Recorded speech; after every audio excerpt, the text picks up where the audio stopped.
Stand by to launch FanStream Sports. 3, 2, 1.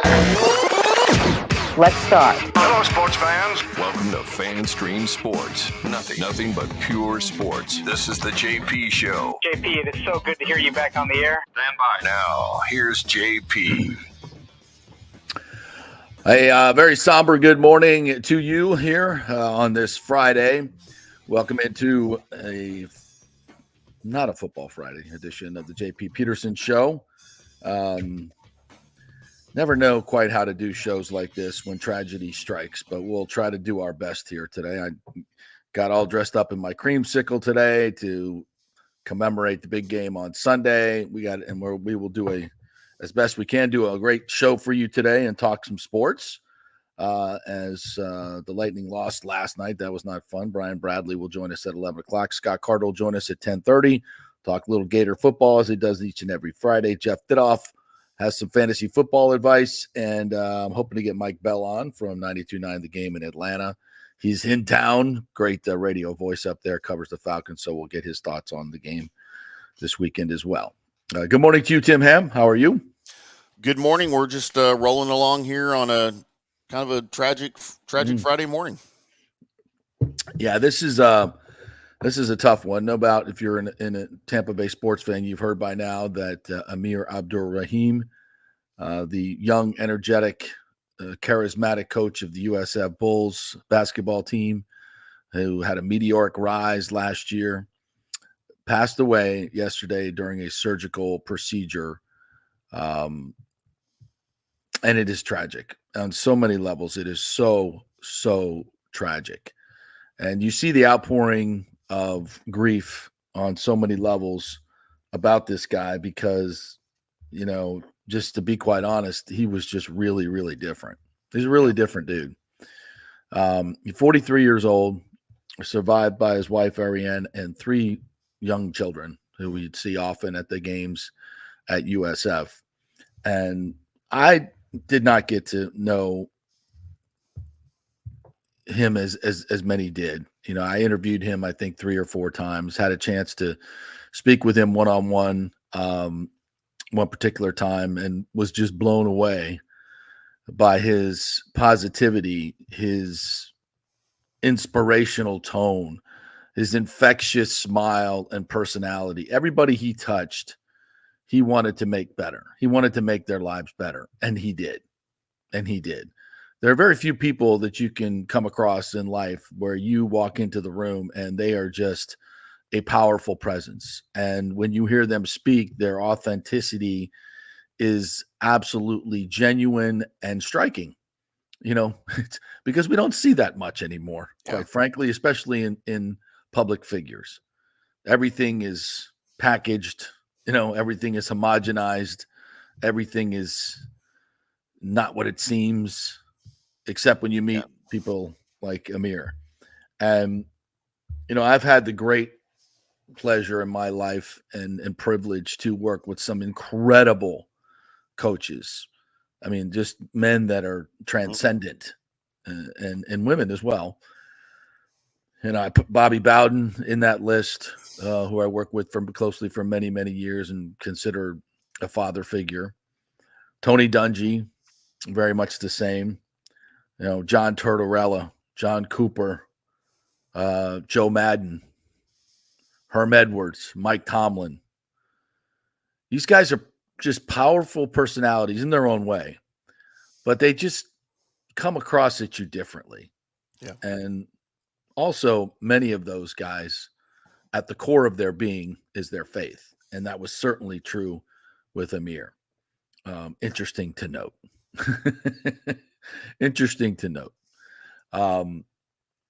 And he spread that love and charisma and positivity in such a wonderful way. And his ability to coach him up was insane. I mean, he took a 1-win Kennesaw team to the NCAA tournament, like in a year. Insane. Quick turnaround. I mean, unbelievable. And look what he did at USF, a program that was just left for dead, completely moribund. And in a year, it's an AAC championship, a 25-8 record. And I went to that game against FAU, ESPN in the house.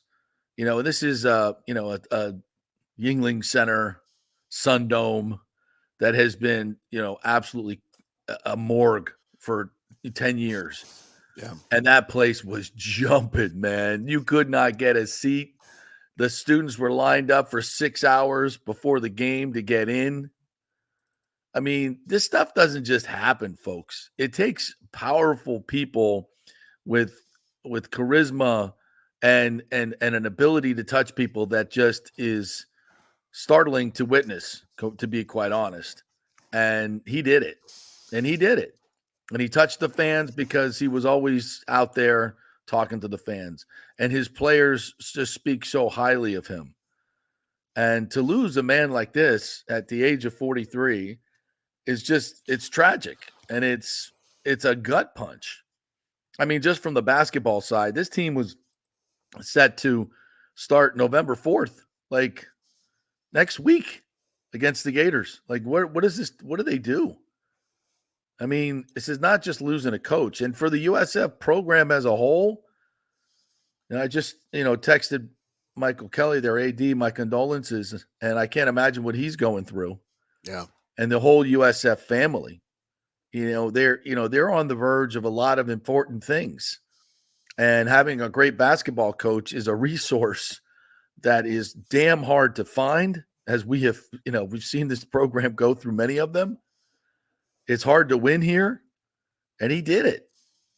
And he was on the cusp of, I don't know how long he would have been at USF because everybody wanted him. Yeah. Everybody wanted him. He was going to be a force in college basketball. One of those, top 10 to 15 coaches that become part of that entire franchise. He was going to be that guy. And you see the outpouring across basketball of everybody he touched along the way, and you can see that, the impact.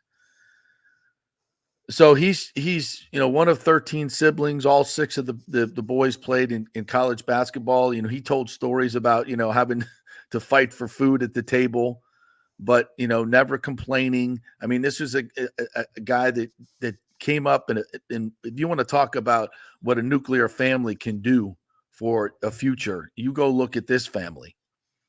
His brother, an ex-NBA player, runs the G League. They're all incredible successes.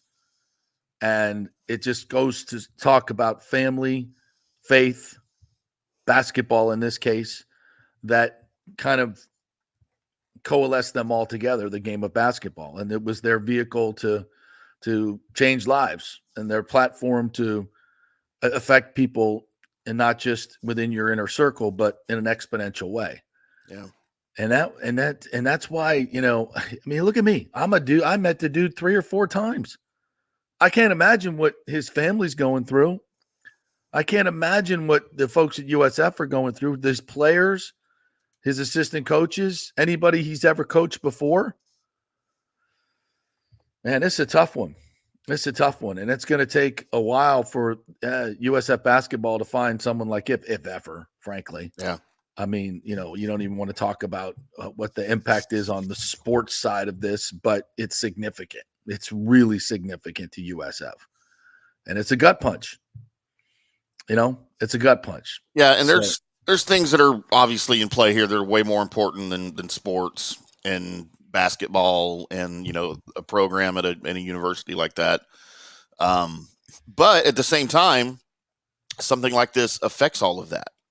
These are real people that are in the program that were counting on him for things, and that looked up to him for things. And the university, of course, looked up to him for things and to lead that program. And, obviously it's there's no good way to go, but to lose somebody like this in during a medical procedure that, I don't know what the procedure was, but I have some insight into that, and I'm not really comfortable sharing it, to be quite honest. Yeah, because that's fine.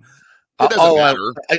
I think even Michael LaRue, he asked the question because everybody wants to know, how does a man that young die so suddenly, so sad and tragic?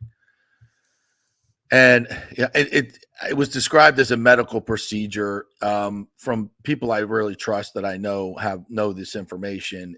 It was not just I don't want you to think it was just some flippant procedure. It was a serious procedure. It was a very serious procedure that came with risk.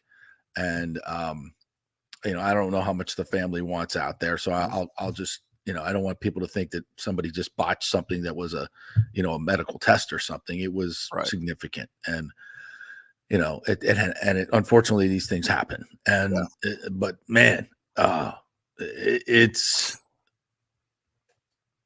a gut punch. Yeah, it really is. And we're going to go on with the show and we're going to talk about other things. But man, this is a tough one. Funeral arrangements have not been set. Obviously, everything is very, very fresh. And I found out about this just as the Lightning game was starting yesterday. Yeah. And my phone blew up and people asking questions. And we were going to do something last night, but it was just too fresh. We want to make sure we do it right. So there will be a tribute of some type Saturday night. Because if you don't know, the Lightning and USF are very symbiotic. They the Vinnick School of Sports Broadcasting, or I'm not exactly sure the name of it. I should know this, but the Vinnick School of Broadcasting, he has a very high, USS have a huge presence with the Lightning. We're on the same radio station, 102.5.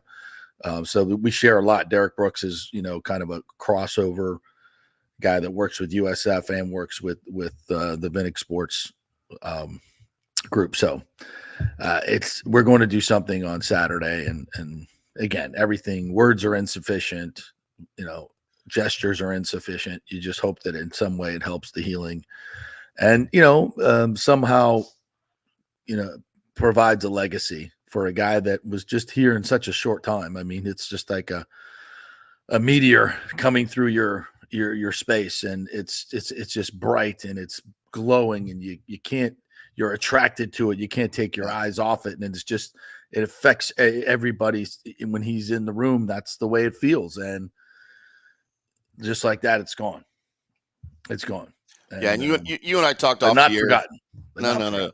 And you and I talked off the air. I hope whatever words we used this morning did just the situation some justice. You and I both are uncomfortable with stuff like this. We are. I am. I mean, I just hope that whatever we said and whatever we say did justice for the human being that he was, and we didn't say something stupid to botch that up, because it's uncomfortable for me. I don't like talking about stuff like that, but somebody like that, again, we talked about he had a short run through Texas A&M down here in College Station, and I just met the man once, and the one time that I interviewed him, I think it was after, I don't even remember, it was after a Longhorns game. My immediate impression was, this guy's not going to be an assistant for very long. Exactly. Yeah. And he wasn't, and it's not often in this business, especially assistant college basketball coaches, that they leave an impression on you like that, So I remember when he was hired, Hunter McKay, Rich McKay's son, who was a sports information guy up in Kennesaw State, we work with Amir very closely. I ran into him at the Rondé Barber Hall of Fame party, and he just like, dude, you guys just got the greatest coach ever. I didn't even know who the hell he was talking about. He's like, you have no idea how great this is. We lost him. He's terrible. We knew he was good, but he took us to the NCAA tournament. I just love this guy. He just went on and on and on. I'm like, oh, wow, can't wait to meet him. To me, it was just like, another name coming through USF, another basketball coach that'll be here about 2 years and be fired and, go along his way. This is another one, but he was anything but that. He was anything but that. And, but that's just kind of how everybody he met and worked with. This is how he took, and we all should aspire to be that human being, to be that person that inspires everybody every time you walk in a room, that they, you touch them in some way. And we should all, that should be our intention every day. Everybody we come in contact with, everybody we see, to treat them with kindness and inspire their lives and do whatever we can in this, especially in this world that we live in today, to help people out and be kind and motivate them and inspire them. There's so much negativity around that people like this are important. They're very important to the human condition, and we all should aspire to be more like him. He was the best of us. No question about it. And yep. So it's a tough all one. right, USF will have to move on. We will move on with this show. And of course, if you want to put any of the comments, if you had any interaction with him and would like to share, please feel free to do so. All right. The reason I'm wearing this ridiculously wonderful color is because there is a football game coming up on Sunday between the Falcons and the Bucs. That is going to be, quite simply, it is the season for Tampa Bay. You look at the schedule for the Bucs, you look at the schedule for the Falcons, and the Falcons, if they are to win, would take a 2-game lead in the division. It's very, very difficult to overcome when you get swept by somebody to win the division. And frankly, with looking at the standings the way they are now, winning the division is the only way the Bucs are going to get into the playoffs. I believe that that seems pretty evident. Even though the schedules for both teams are soft down the stretch, a loss in this game, can they still get to 10 wins? Absolutely, they can. Is that going to be good enough to get in the playoffs? That remains to be seen. So we'll see where it goes. This is a freaking humongous game. And I heard something yesterday that Liam Cohen said that I'm very buoyed by, to be quite honest. And if you listen to his press conference, he basically, he didn't sugarcoat it. He was like, okay, guys, this is going to be hard. They've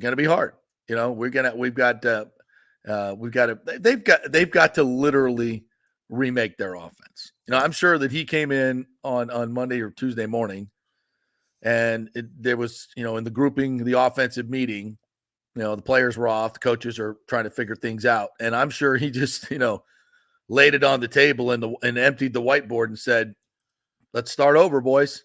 What are we going to do? Because this entire offense was predicated on the special talents of those two players. That's not to say that they don't have any more talented players, but if you're a good coach, the first thing you do is you put up on the whiteboard, what are my assets? What are my assets on this team? When Liam Cohen got this job, the first thing he did was got out the whiteboard. There's my basketball whiteboard. You see it? And it's like, okay, what do we got here? We got Mike Evans. Chris Godwin, the first two names I'm sure that he put down on the list, followed by Baker Mayfield, Kate Otten, etc. And you start devising your system around these players, right?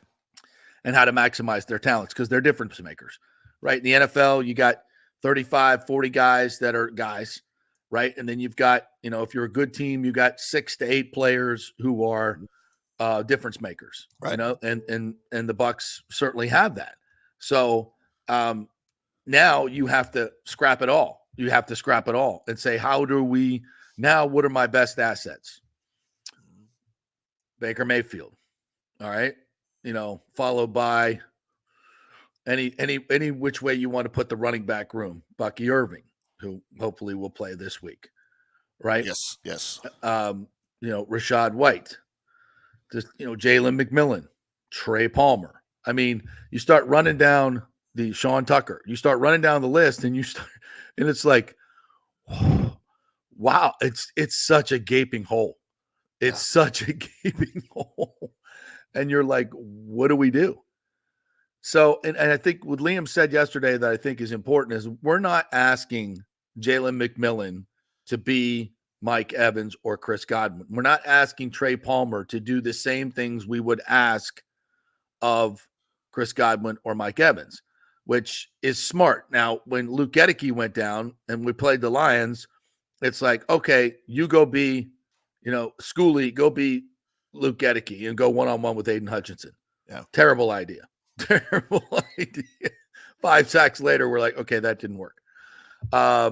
So that's good. I think it's important to understand that you cannot say, okay, Mike, you're going to take everybody one-on-one and you're going to out combat catch them or get open or do what you do. And we'll just depend on that. No, that's not happening. So yeah, he's got to scheme it up and get these guys open. And as I said earlier in the week, when you look at the tape, Jalen McMillan, and he said he went to Jalen last week and said, look, man, you got to step up this week. And he had 3 catches on 8 targets. They gave him a jet sweep on a 4th down, which shows a lot of confidence in him as a player.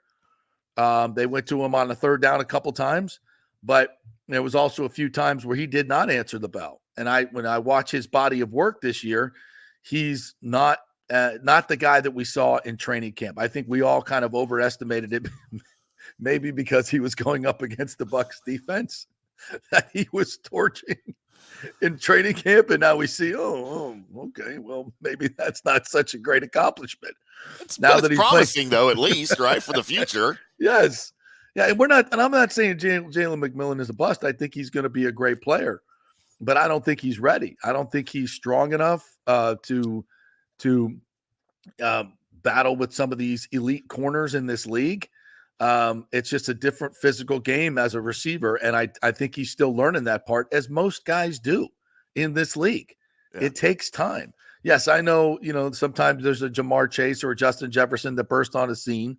I get it, but it's not easy. It's not easy. And when you look at Jalen, he's not a powerfully built man. He ain't A.J. Brown. That's for damn sure. And he's not Mike Evans, and he's not Chris Godwin. So Liam Cohen has a real challenge here in the middle of the season without a bye week, actually on a short week. You've got to completely transform your offense. And people may say that's a little bit of hyperbole. I don't believe it is. Yeah. I think, how many third downs was Chris Godwin the primary receiver? I'd probably say 45 to 50%. Now where do you go when you're looking at the play sheet? I mean, it's just different. That's why these guys get paid a lot of money. That's why they're difference makers. It's just hard at that position as receiver. And I don't think Trey Palmer or Jalen McMillan, who are good players, are great players yet. They're not. So how do you work this? You just turn around and hand off the ball. That doesn't work that way. Can't do that. It's great. It's great that they have a running game, that they've shown the ability to be able to run the football, and they're going to have to lean on that big time. But now you're leaning on it when they know you have to run. Totally different story. Totally different story. So, Liam Cohen, you're up, man. And I think this is his game. And he's got to win a short week, devise some way, somehow, to score 24 points. Because I think that's about the ceiling that you could get to right now. Even though the Falcons aren't great, I get that. And they're not, they definitely have holes in their teams. They have 6 freaking sacks the entire year. They cannot rush the passer. So you take that into account. You'll have some time to throw. And how are you going to scheme that up? And this is where it really gets good. And this Bucs defense that has been torched specifically by the Falcons a couple of weeks ago to the tune of over 500 yards passing and giving up the lead late in the game has got to find a way to turn things around. I mean, we can't say, well, they don't have Antoine Winfield Jr. anymore. Well, they don't have Cansey anymore. Well, they don't, it's time to step up. Whatever you got, you better show it this week. And so this is why, I want to be all happy and creamsicle and let's go and put all the social media stuff, by the way, just fantastic. All the 70s stuff. Absolutely love it. We got to win a big football game this week. And, to me, somewhat the creamsicles is a little bit distracting. It's like, oh, yeah, great. I don't really care. Got to go win a freaking football game. This is a huge, huge game. And, there's a lot going against the Bucs this week. And I'll say this, the Falcons, again, are not a great football team. They're pretty good. And, they got smoked by Seattle last week. So now they got to come on the road. This is going to be a dogfight game. It's going to be a huge game in terms of turnovers, who's going to get them, and coaching. Todd Bowles has got to find a way to shore up the middle of his defense. What are you going to do? What's your tactic? Are you still going to play 52 in there? What are you doing with your safeties? How are you changing the middle of the field? Something has to give. What's it going to be? So we both agree that Liam Cohen's done pretty admirable job since taking over the offense this year, correct? Yes. We're pretty overall happy with what he's done. They led the league in points. Right. So Liam Cohen said something yesterday in the presser, and I didn't have time to pull the sound if I even saw a video of it, but I just saw it in print. That kind of got me a little juiced and a little excited about the potential for this week. And again, the Falcons are very beatable. Like you said, they're a good team. They're not a great team. If you look at what the Seahawks did to them, they took away their rushing game. The Falcons rushed. They rushed for 155 yards total last week, but they largely beat them. The Seahawks largely beat them through the air. And I don't think you can do that if you're the Bucs, because you don't have your guys. But Liam Cohen said something yesterday that caught my attention. He said, of course, and this isn't the full quote, this is just summarizing, but he said, obviously this situation brings new challenges. He said, but it also brings new opportunities. That's right. And he says he's going to have to get creative with the offense. And I have full expectation that Liam Cohen can do that he's got something up his sleeve offensively, especially against a division rival, especially against the Falcons, especially at home against the Falcons, that gives me just a little excitement, just the way he was talking about it. So I'm not going into this game thinking, man, the Bucs are going to get rolled. They're missing all these guys on offense. They're missing some guys on defense. Man, I'm looking into this I can't wait to see what Liam Cohen does to make Atlanta look silly. Yeah. Because that's kind of what I'm expecting. I'm expecting a win, and I'm expecting maybe something a little special out of this offense this week, just the way Liam Cohen's talking about it. Well, it's going to have to be something special. And what's it going to be? I mean, now is really the time to show what you got. And it's going to be a challenge. It's really going to be a challenge. And that's why if we sit here on Monday going, wow, the Bucs scored 13 points, Baker Mayfield's terrible. This is what I see coming. Mm-hmm. This is going to be a huge challenge for Baker, because Baker is not that guy. He's not, as much as we love him, he's not Mahomes. He's not, he's not Josh Allen. He's not a guy that can take over a game. As good as he's been by himself, so to speak. He's not Lamar Jackson. When you surround him with good people and good receivers like you did, this was a perfect storm for Baker Mayfield.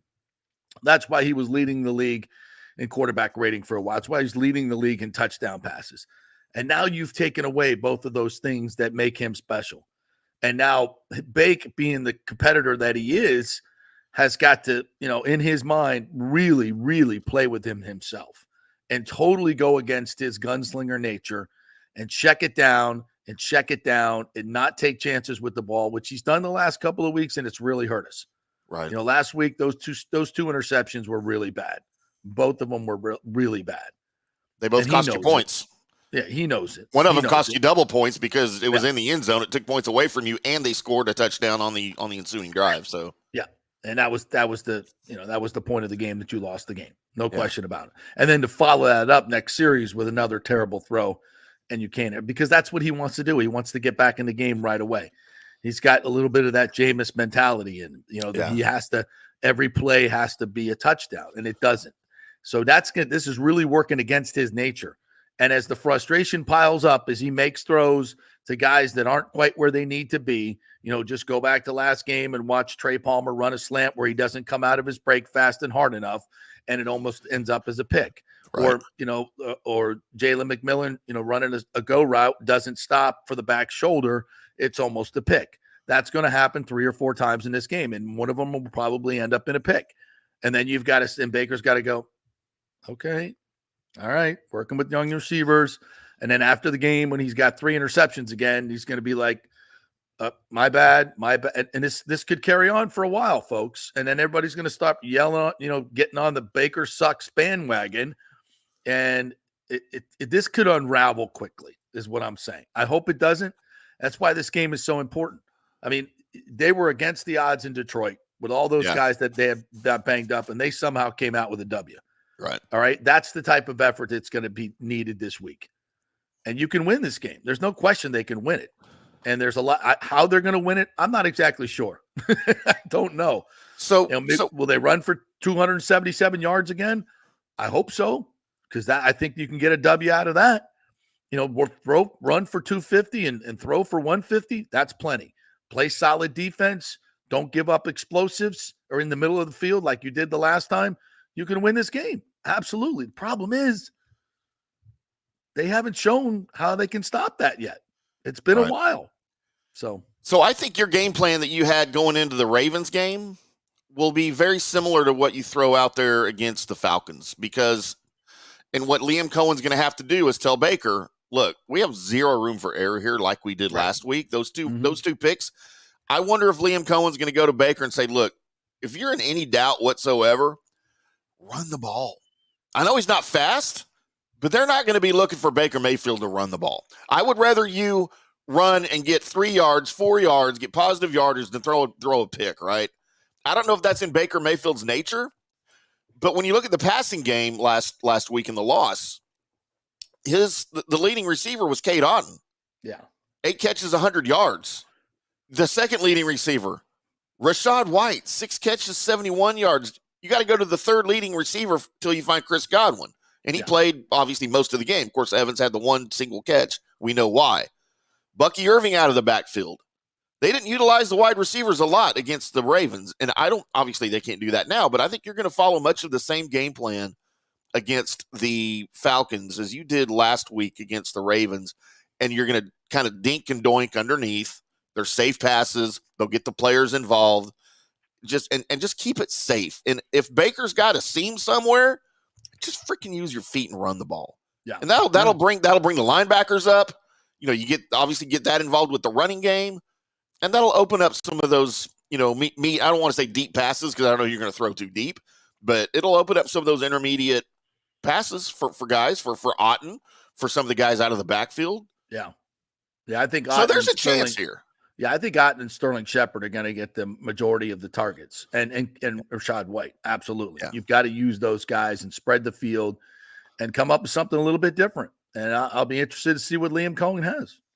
All right, we'll take our first break. When we come back, Scott Carter is going to join us from BorderGators.com, talk a little bit about the Gators' big win over Kentucky, and they got Georgia coming up. Where is this team a month ago compared? I mean, wow, they've really turned it around. So I'm interested to hear what's going on in Gainesville. And of course, we'll talk a little FSU Miami later on in the show. Much more coming your way. Brian Bradley will join us to talk about the Lightning's loss last night, but what we learned from that loss as well. We're brought to you by the Jeeves Law Group, JEEVES lawgroup.com. They are local, they are trusted, and they get results. Scott Jeeves, great attorney, wonderful dude. He is an absolute bulldog. When he's on your side, folks, you've got a great advocate for yourself. So if you have any issues with your hurricane, home insurance, any of that stuff, give him a call at the Jeeves Law Group, JEEVES lawgroup.com. Back in 3. We've had a lot of fun with the monthly birthstones, and October is no different, where the birthstones are opal and tourmaline. All the colors of the evening sky are captured in the mysterious shifting hues of opal, and tourmaline has a color palette for every mood. Did you know that opals have been cherished for centuries, associated with royalty and good fortune? Tourmaline was once thought to protect against evil and enhance spiritual connection, adding to its allure. And during the 40th anniversary, you can find a special selection of this precious gemstone, from stunning rings and necklaces to elegant earrings and bracelets. Of course, Steve Weintraub handpicks every piece for its brilliance and quality. The expert staff will help you find the perfect gift, whether it's for a loved one, a special occasion, or a treat for yourself. Visit the Gold and Diamond Source today, where you'll always find the perfect gift. It's more than jewelry, it's love. Hey, it's football season, so we welcome back the FSU Football Report every Monday and Friday on the J.P. Peterson Show, sponsored by those huge FSU fans at Italiano Insurance. They'll save you money as well. Just do a quick insurance checkup, 813-877-7799. They just saved me $500 on homeowners insurance. Who's doing that? Yeah, they just shopped it around, found a better, cheaper company, and we got a cheaper price. And business insurance. Make sure you're covered or you could lose your personal wealth. That's 813-877-7799. ItalianoInsurance.com. Go Noles. Hey Tampa Bay sports fans, this is two-time LPGA major champion Jane Geddes here. After winning the US Open and 10 other LPGA events, I wanted to try something completely different. So I came right off the top turnbuckle and landed in the crazy world of WWE. And yes, you heard that right, that's WWE. Working for the Vince McMahon as the VP of Talent Relations for the company. Now, though, I want to work for you. Everything I've done in my life, I've done with incredible passion. And now I've turned my focus to leading the best real estate team in Tampa Bay, the Gettys Gordon Group with Keller Williams. Home, an investment property, or looking to sell your current home, we will give you major championship level service. When you choose Gettys Gordon Group, you become part of our inner circle, like family. So if you're looking for a few golf tips or a golf course view, we're going to stripe it right down the fairway. Call me at 813-485-6808 or go to gettysgordongroup.com, or again, give me a ring at 813-485-6808. JP here for Third Generation AC and Plumbing. And Third Generation really says it all, folks. The owner, my friend John Rodriguez, has been in the AC and plumbing business since 1995. They built their business on honest assessments and doing great work on time for a great price. Simple, right? Did you know many AC techs are incentivized on big commissions to sell new AC units, and you might just need a drain cleared? So if you want someone you can trust, that's John Rodriguez in Third Generation Services. Check out the 5-star Google reviews. If you have a plumbing or AC emergency, call 813-961-8024 and a human will answer the phone. That's 813-961-8024 or go to thirdgenerationplumbing.com. Ciao, Paolo Tini here, owner of Caffè Paradiso, one of South Tampa premier traditional Italian restaurant. We were recently voted number 3 on Open Table list of Tampa Bay's top 10 restaurants. We're very proud of that because we take great care of preparing each dish by hand with homemade sauces, pastas, only the freshest local ingredients. You won't see the big institutional vendor trucks pulling up to our back door. We get our seafood from local vendors. Sometimes I even drive out to Topper Springs and pick out our daily catch right off those boats. So stop by and say hello. Try our traditional lasagna, the fresh veal, some of our signature dishes like capelli al granchio, that is angel hair with lump crab meat, our branzino, that is a sea bass. We're located at 4205 South McDill, and you can make a reservation on Open Table and read all the great reviews. See you soon. Ciao. Grazie. Let's go. Right now. Back to the show on FanStream Sports. All right, welcome back to the JP Peterson Show, brought to you by the great folks at the Gold and Diamond Source. They now have a new men's section. They put out a wall and said, "Hey, we're going to make room for the guys here," and they got all kinds of great watches there, necklaces, whatever you need. Of course, while you're there, buy something for your honey as well. But treat yourself. Get a new watch. It's great. The Gold and Diamond Source, 3800 Olmerton Road, always online. GoldenDiamondSource.com. My problem is I got too many honeys. I don't know which one I should buy stuff for. And I get in trouble because you know what my birthstone is? I was born in April. What is the birthstone of It's April? It's a freaking diamond. Oh, well, that's going to cost you some money. Yeah. So that's why I wear no jewelry. Mine is ruby red for July. That's kind of cool, right? Must be rough. All right. Well, let's check in with the Florida Gators, who are off this week, but are still celebrating a huge win over the University of Kentucky, who almost beat Georgia. Scott Carter from FloridaGators.com joining us here this morning. What's up, Scotty? How are you? Hey, guys. Doing well. Continuing on this roller coaster ride that has been the Gators season so far. Like you said, the win over Kentucky got the fans back excited again as they enter this bye week and waiting on the Bulldogs. So we know what that's like over in Jacksonville. Yeah, absolutely. Well, this is a Kentucky team that's kind of had the Gators number recently. Of course, the Gators won 75 in a row over them. But Mark Stoops has done a nice job on the Gators the last few years, but not this time. What was the difference in this game last week? Well, I think the thing that stood out to me, a couple of things. Number one was obviously the way the Gators offense attacked with DJ Lagway. You saw a lot more vertical passing game. He hit, I think they had 13 explosive plays of 10 or more yards, but I know in the passing game he only completed 7, but they were for 259 yards. So he was picking up big chunks of yardage. And then, Kentucky, it's known for its defense under Mark Stoops, and he has done a great job. They had beaten Florida 3 consecutive years before last week. And they just really were unable to make some of the adjustments that you come to expect from a Mark Stoops defense. And I thought, it was a promising start for DJ Lagway and what he brings to the offense, and also kind of just a subpar performance by Kentucky's defense compared to what we've seen. So you add those two up, and it's a 48-24 to win, and probably as good of a feel-good win as we've seen under Billy here his 3 seasons. They really needed that.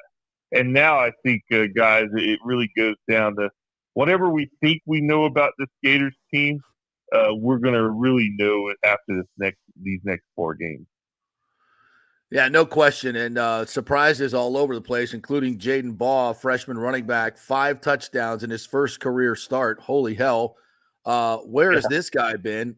Was this more about him, the offensive line? I mean, 5 touchdowns against the Kentucky defense. That was shocking. What's going on there? Yeah, I probably should have mentioned Jaden Baugh. That tied Tim Tebow and Trey Burton's Florida record, 5 rushing touchdowns in a single game. And what was going on, Montrell Johnson Jr., the regular starter, was out with an injury. Trayon Webb, the normal backup, he's also sidelined with an injury for a Kentucky game. So that left it up to Jaden Baugh. First time in school history, guys, that Florida had started a true freshman quarterback and a true freshman tailback in the same game. And they both delivered it. Jaden Baugh, like I said, 5 rushing touchdowns, 106 yards overall.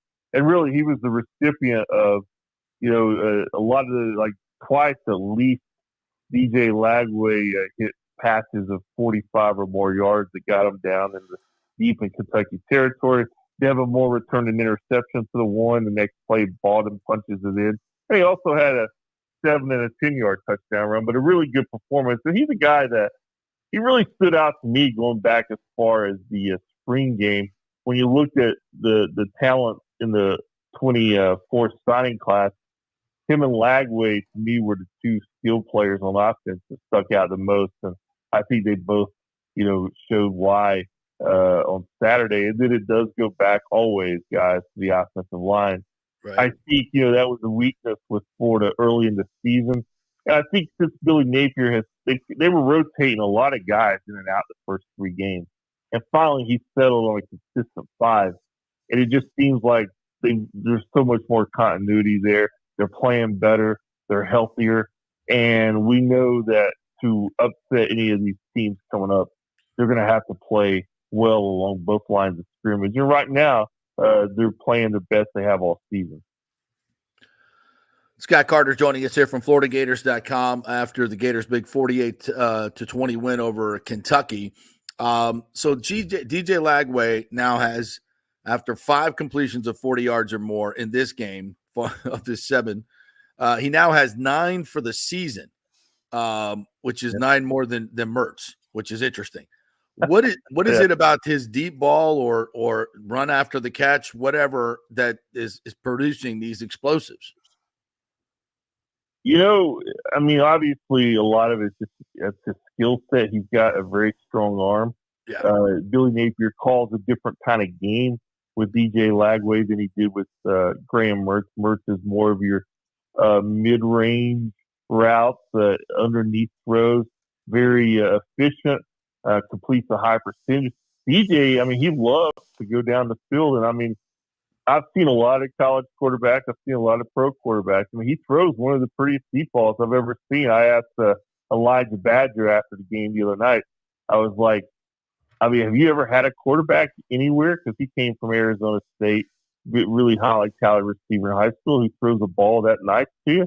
He says, no, that's by far the best ball. He says he just puts it right there in the basket, and you don't have to do much work. And he's also, I think it's just confidence, JP. This guy, he's going to make some mistakes. We saw an interception against Kentucky. We've seen a couple others earlier in the season. But, man, when he's back there, he is not afraid to let it rip. And we all know that's what Gator fans love the most probably out of the offense. So they're getting what they like right now with DJ Lagway. And it's going to be interesting to see if he can continue to put up some of those balls and make plays, during this upcoming stretch. Well, I'm looking at some of the quotes from Mark Stoops, and this is one that caught my eye. He said they were physically very much pushing us around and moving us up front. I felt like we were playing catch up the entire day. Overall, a pretty good whipping there. 197 yards against the 10th ranked rushing defense in the nation on the ground. That's just startling. And this Gator defense is, this has been a total turnaround from what we saw early in the season. I mean, a few weeks ago, Napier said, "Oh, that's the best bye week we've ever had." They're putting on helmets and talking to everybody in their heads, and I'm nodding my head, going, that's great." Yeah, he wasn't wrong. He wasn't wrong. This team is a totally different team. No, they've really turned around defensively. I mean, as much as we talked about the offense so far, I think really what stands out to me is the defensive improvement. I wrote about it earlier this week, and you look at what Florida's defense has done in the first 4 games of the year. Opponents were averaging like 27.5 points. That's down to 18 and some change over the last 3 games. They're giving up 127.5 yards fewer in the last 3 games than they did in the first 4 games. So, a lot of times during the season, it's hard to see that kind of drastic improvement. You might see it once in a while from game to game because of a specific matchup. But, they've done it consistently enough now against 2 offenses that entered those games, JP, ranked top 5 nationally, UCF and Tennessee. Right. And they really did a good job on both. So credit goes to the coaches and players there. Again, I was like you when he talked about it. I'm like, okay, I've heard that before. We'll see what it means. And then after the game the other day, I asked Trequazy Bridges, a defensive back. I'm like, look, we've heard a lot of coaches and teams talk about that through the years, but sometimes you don't see it on the field. I'm like, well, what is the difference? He says, look, man, it's hard to explain, but when you are out there on the field and the guys aren't communicating well enough and playing fast enough, you don't have that confidence to play as fast as you need to. But now they feel that they're getting that communication they need. Everybody's playing faster, and it's boosted the confidence, and they're not scared to make plays or get beat. So I think it just is an overall kind of more of an intangible, really, than anything you can point to at X and O's. I think there's been some minor changes maybe there, but I think most of it's guys just playing better, and also they're playing some different guys. Some of the younger guys like Jaden Robinson, the linebacker, has really emerged. Jack Pyburn, the edge rusher, he's been playing the best ball we've ever seen. Bridges is more involved. So it's a combination of things, guys, really, that led to this turnaround. Yeah, playing young guys, not a bad idea, Mike Norvell. If the old guys ain't doing it, go to the young guys. So here's the schedule. So it's the Gators now are 2-2, tied with Alabama in the SEC. How about that? Ahead of Ole Miss, who's 1-2. Ahead of Oklahoma, ahead of Kentucky, obviously. By the way, where are those Aggies at? Oh, there they are, 4-0 at the top of the conference. We'll be talking about them in their game with LSU a little bit later on in the show, Timmy. They're lost to LSU. So now you got Georgia in Jacksonville. Then you're at Texas, LSU, and Ole Miss. I mean, it is a gauntlet. At one time, I think all these teams were in the top 10 at some point. Yep. Obviously, Georgia and Texas still are. LSU right there as well. So, and then you got Florida State at the end of the season. So to get bowl eligible, you're going to win that FSU game, obviously. So you got to win one of these to get bowl eligible, which I think would save Billy Napier's job. It may just come down to that Florida State game at the end of the year. Ha, ha, ha. So what do you think? What would you give the chances of them making a bowl at this point? Well, I mean, surely 50%, a lot better. Yeah. I mean, right now, if I had put on the spot, let's see, bowl game for the game, I'm looking in the 30 to 40% range, probably. Okay. All right. And the reason I say that, guys, you look at what Florida's done, their body of work so far. They're 4-3, 2-2 in the SEC. Their losses actually look pretty good. I mean, Texas A&M, Miami, and Tennessee, they're combined 19-2. So they're good. How about that? The Yeah, the four victories for Florida: Stanford, Kentucky, Mississippi State, UCF. I think those teams are combined 10 and 17. So right now, that's why I say we're really going to find out what this team's made of in this stretch coming up. And I mean, you look at that schedule, Georgia and Texas. Going to be very difficult, I think, to win those games. The ones that intrigue me the most are LSU and Ole Miss because they're both at home. Right. And, you know, in years past, you know, those games are easily winnable at the Swamp. And I think if Florida's playing well in these next two, even if they lose, if they're close and it looks good, I like their chances a lot better in those two. If they get blown out in these next two, the noise and the rage is going to be right back to where it was after they lost to A&M.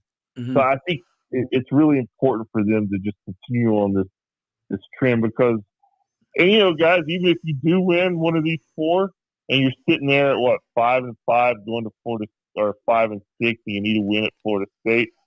Yes, the Gators should win that game on paper, but we all know how rivalry games are, and you just never know. So it makes for a really interesting next month. I mean, yes, it does. I just don't know. Yeah, I don't know where it's going. I do know that it's going to be debated and talked about a lot whether or not Billy Napier can make it through to next season. And I think it's almost like a week by week thing still, just how it looks, and can they pull off one of these shockers or two of them maybe? You just don't know. But I was talking to another writer this morning, guys, and it's like, Florida has been underdog at the Swamp in 4 straight games against FBS opponents. I don't ever remember that happening. Wow. No. And that's just where the program is, and they're trying to change some of that recent history, you know? Yeah. Scott, this Georgia sorry, JP, go ahead. No, go ahead. This Georgia team has sort of it's interested me, and I'm by no means a Georgia fan or anything, but looking at this team this year, you know, all we heard the last season or so was what an NFL talent Carson Beck is, more so than Stetson Bennett was. Yet it seems this offense without Stetson Bennett, and I know they've lost a lot of other guys too to the NFL and so forth. This is not your father's Georgia offense. They're not great. Carson Beck is not having a great year. I think he leads the SEC in interceptions. The offense of Georgia is somehow ranked, I think, in the 40s in FBS programs. And it's just weird for me, but it seems like their offense is very vulnerable. Is there any chance the Gators can take advantage of what to me seems like a very vulnerable Carson Beck in the passing game? By the way, they also lost Todd Monken, their OC, to the right. Ravens. Absolutely. Yeah, we talked about that. Yeah, Tuesday, I think. Well, like you said, I mean, I think he is susceptible to turnovers, and you saw how much of a difference that made in the Kentucky game. Florida got 3 interceptions, which, believe it or not, guys, that was the first time they had 3 interceptions in a game since the 2020 season.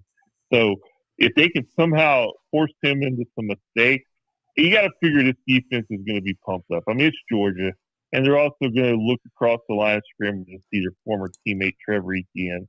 So you know they're going to want to send him a message. I mean, you know, everything we talked about here, guys, what if, the biggest what if they upset Georgia? Then that changes a lot of things. that would certainly earn Billy Napier, I think, some goodwill that he's never experienced in Florida. Oh, yeah. So, is it out of the question? No, I don't think much is out of the question in college football this year. I mean, we've seen these kind of upsets already. So I think we're probably going to see another one or two before the end of the year. And if Florida beat Georgia, that would be one of those kind of upsets. But yeah, I think what your point is, Carson Beck, I think he is susceptible to making some mistakes, and that can only help the Florida cause if he does that next week. If there's anything we've seen this season, it's anything can happen in the SEC. I mean, for sure. That's right, man. Yeah. I'm loving it. I'm loving it. Yeah, I mean, even the other night, what was the game midweek that there was a winless team that beat somebody that was undefeated? I mean, we were just seeing these games. Kennesaw State beat Liberty. That's 27.5-point underdogs. Holy moly. Yeah. So, maybe Florida State can pull off a shocker this week. Never know. Well, Florida State is no Kennesaw State. I know that, so I have no hope whatsoever. But Well, anytime Vanderbilt beats Alabama, if the sun comes up the next day, we know the world hasn't ended, but it sure felt a little bit like the college football as we've known kind of ended. And here we are mid-season, and we're talking about Alabama has 2 losses in the league. I'm all for this new world. I mean, we live in a world where Vanderbilt's in the top 25. I mean, what the hell is happening right now? Who had Kalen? Yeah. Who had Kalen DeBoer getting fired before Billy Napier before the season started? I mean, wow. That's where we are, man. That's right. He's probably. I remember Bobby Bowden used to tell that story at West Virginia where someone burned him an effigy on his front yard. I have a feeling if DeBoer loses one more game this year, he may have that happen. Golly, how crazy! Isn't that crazy? I mean, it's one of my preseason predictions. I said Alabama fans will absolutely lose their mind because it's back to reality. Old Saint Nick is gone, and Christmas is over for you, Alabama. Your 15-year Christmas is over. Yeah. However long he was there. Yep. This, being in the playoff and being in the hunt every single year automatically is over, and it just goes to show you how great Nick Saban was. And he also goes to show you how Nick Saban, said to himself, I can't do this anymore, not in this current climate. There's no way I'm going to be as dominant as I have been. I'm out. And I don't know, it's kind of a strange way. I think that's good for college football. I think it tells you that parity has returned. And whenever you think about NIL and transfer portal, it has provided parity, and this 12-team playoff is going to provide even more. I think as more programs get comeuppance and will be able to recruit better because they were in the playoff. And I think there's like 30 teams that legitimately have a chance to get into the playoffs still. So, no, yeah, I agree totally. Cool. And I'm a huge fan of it. And I just hope that I'm still one of those guys that, because I've been in Florida so long. I love when all 3 of the Florida schools are in the conversation. Yeah. So, it sucks when only Miami is in that conversation as we talk right now. But I think it would be great one day if, Florida State and Miami can all be back in that college playoff. Yeah. And it's certainly more possible now in this system than I think it has been in the last 15, 20 years. So, I agree. So we'll see how it shakes out. But like I said, Gators just this week, they really turned up the intensity in practice yesterday, and they're going to do it again today. They're trying to build off of that first bye week. So we'll see if they can pull the upset against Georgia or not. And maybe all the Florida schools will be in the same conference at some point too. Yeah. You know what, man? Is anything out of the realm of possibility these days? No, there's not. On another show. Yeah, somebody was asking. Rex Grossman was announced as an SEC legend. He's going to be honored up in Atlanta. And I was like, man, it took him a lot longer than Barry Switzer and Vince Young because they're both SEC legends too this year. Wow. My Lord. Please What's wrong stop. with that? All right, Scotty, great stuff. Catch it all at FloridaGators.com. Appreciate you, Scotty. See you guys. See ya. All right, quick break. When we come back, Brian Bradley will join us to talk some Lightning hockey. Stay with us. Hey, it's football season, and we welcome back the Gator Report every Monday and Friday, sponsored by the Jeeves Law Group, Jeeves lawgroup.com. Just go to the website. You can contact them through there. Scott Jeeves is a tremendous, aggressive attorney and a big Gator fan, so we appreciate him supporting this show and, of course, your Florida Gators. They are local, they are trusted, and they get results. Whether it's personal injury or anything else, any law matter at all, it's the Jeeves Law Group, Jeeves lawgroup.com. Give them a call. Tell them JP sent you. All right, this is for all you guys who don't want to go to the gym and do 5,000 crunches. At Bay Area Modern Medical Center, you can get on the new True Body machine where you can reduce fat and tone up your muscle. It's like doing 54,000 crunches in just 15 minutes. Define your body as you see fit. True Body offers personalized muscle stimulation that delivers the equivalent of those 54,000 crunches in just 15 minutes. Just get in touch with them at Bay Area Modern Medical Center, BAMMC.com. Chris Lugo and the team over there will set you up on True Body and get amazing results. Non-invasive with comfortable and little to no pain and zero downtime. You can isolate and target those areas that you want to improve and treat multiple areas simultaneously. It's an amazing machine, so check it out at Bay Area Modern Medical Center, BAMMC.com. JP here to ask the question, are you planning an event, meeting, or conference? If so, you'll want to call the designers and production professionals at Extravaganza Productions Incorporated. With over 35 years of experience in the events industry, designing and producing every type of small to large event, they can provide a huge resource for design ideas, audio, visual, sound, lighting, decor, and entertainment to turn your event into an incredible experience for the entire audience. Folks, I've worked up close and personal with this group at many national events and Tampa events, and they have unique capabilities that help you save time and money in the planning and execution of your next event. Don't delay. Call these pros today at 813-621-4700 or check out their website at extravaganzaproductions.com. Tell them JP sent you, and they'll provide a free initial consultation for your event. Extravaganza Productions, the best in the business.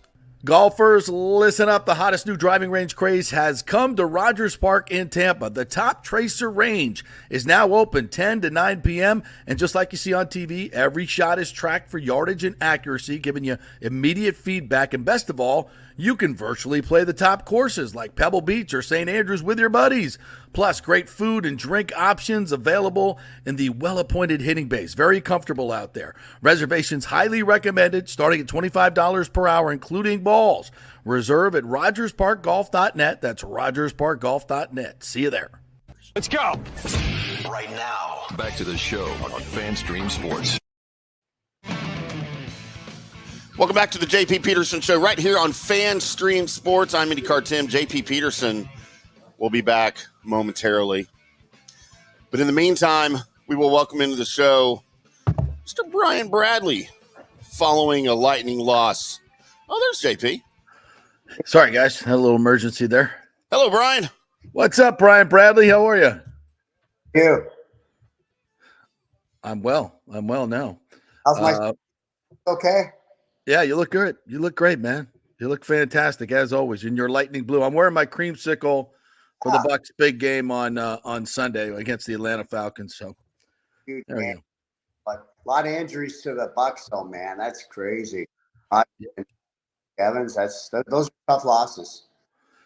Yeah, it's going to be hard to overcome, no question about it. But this is when when the other guys got to step next man up, baby, next man up, right?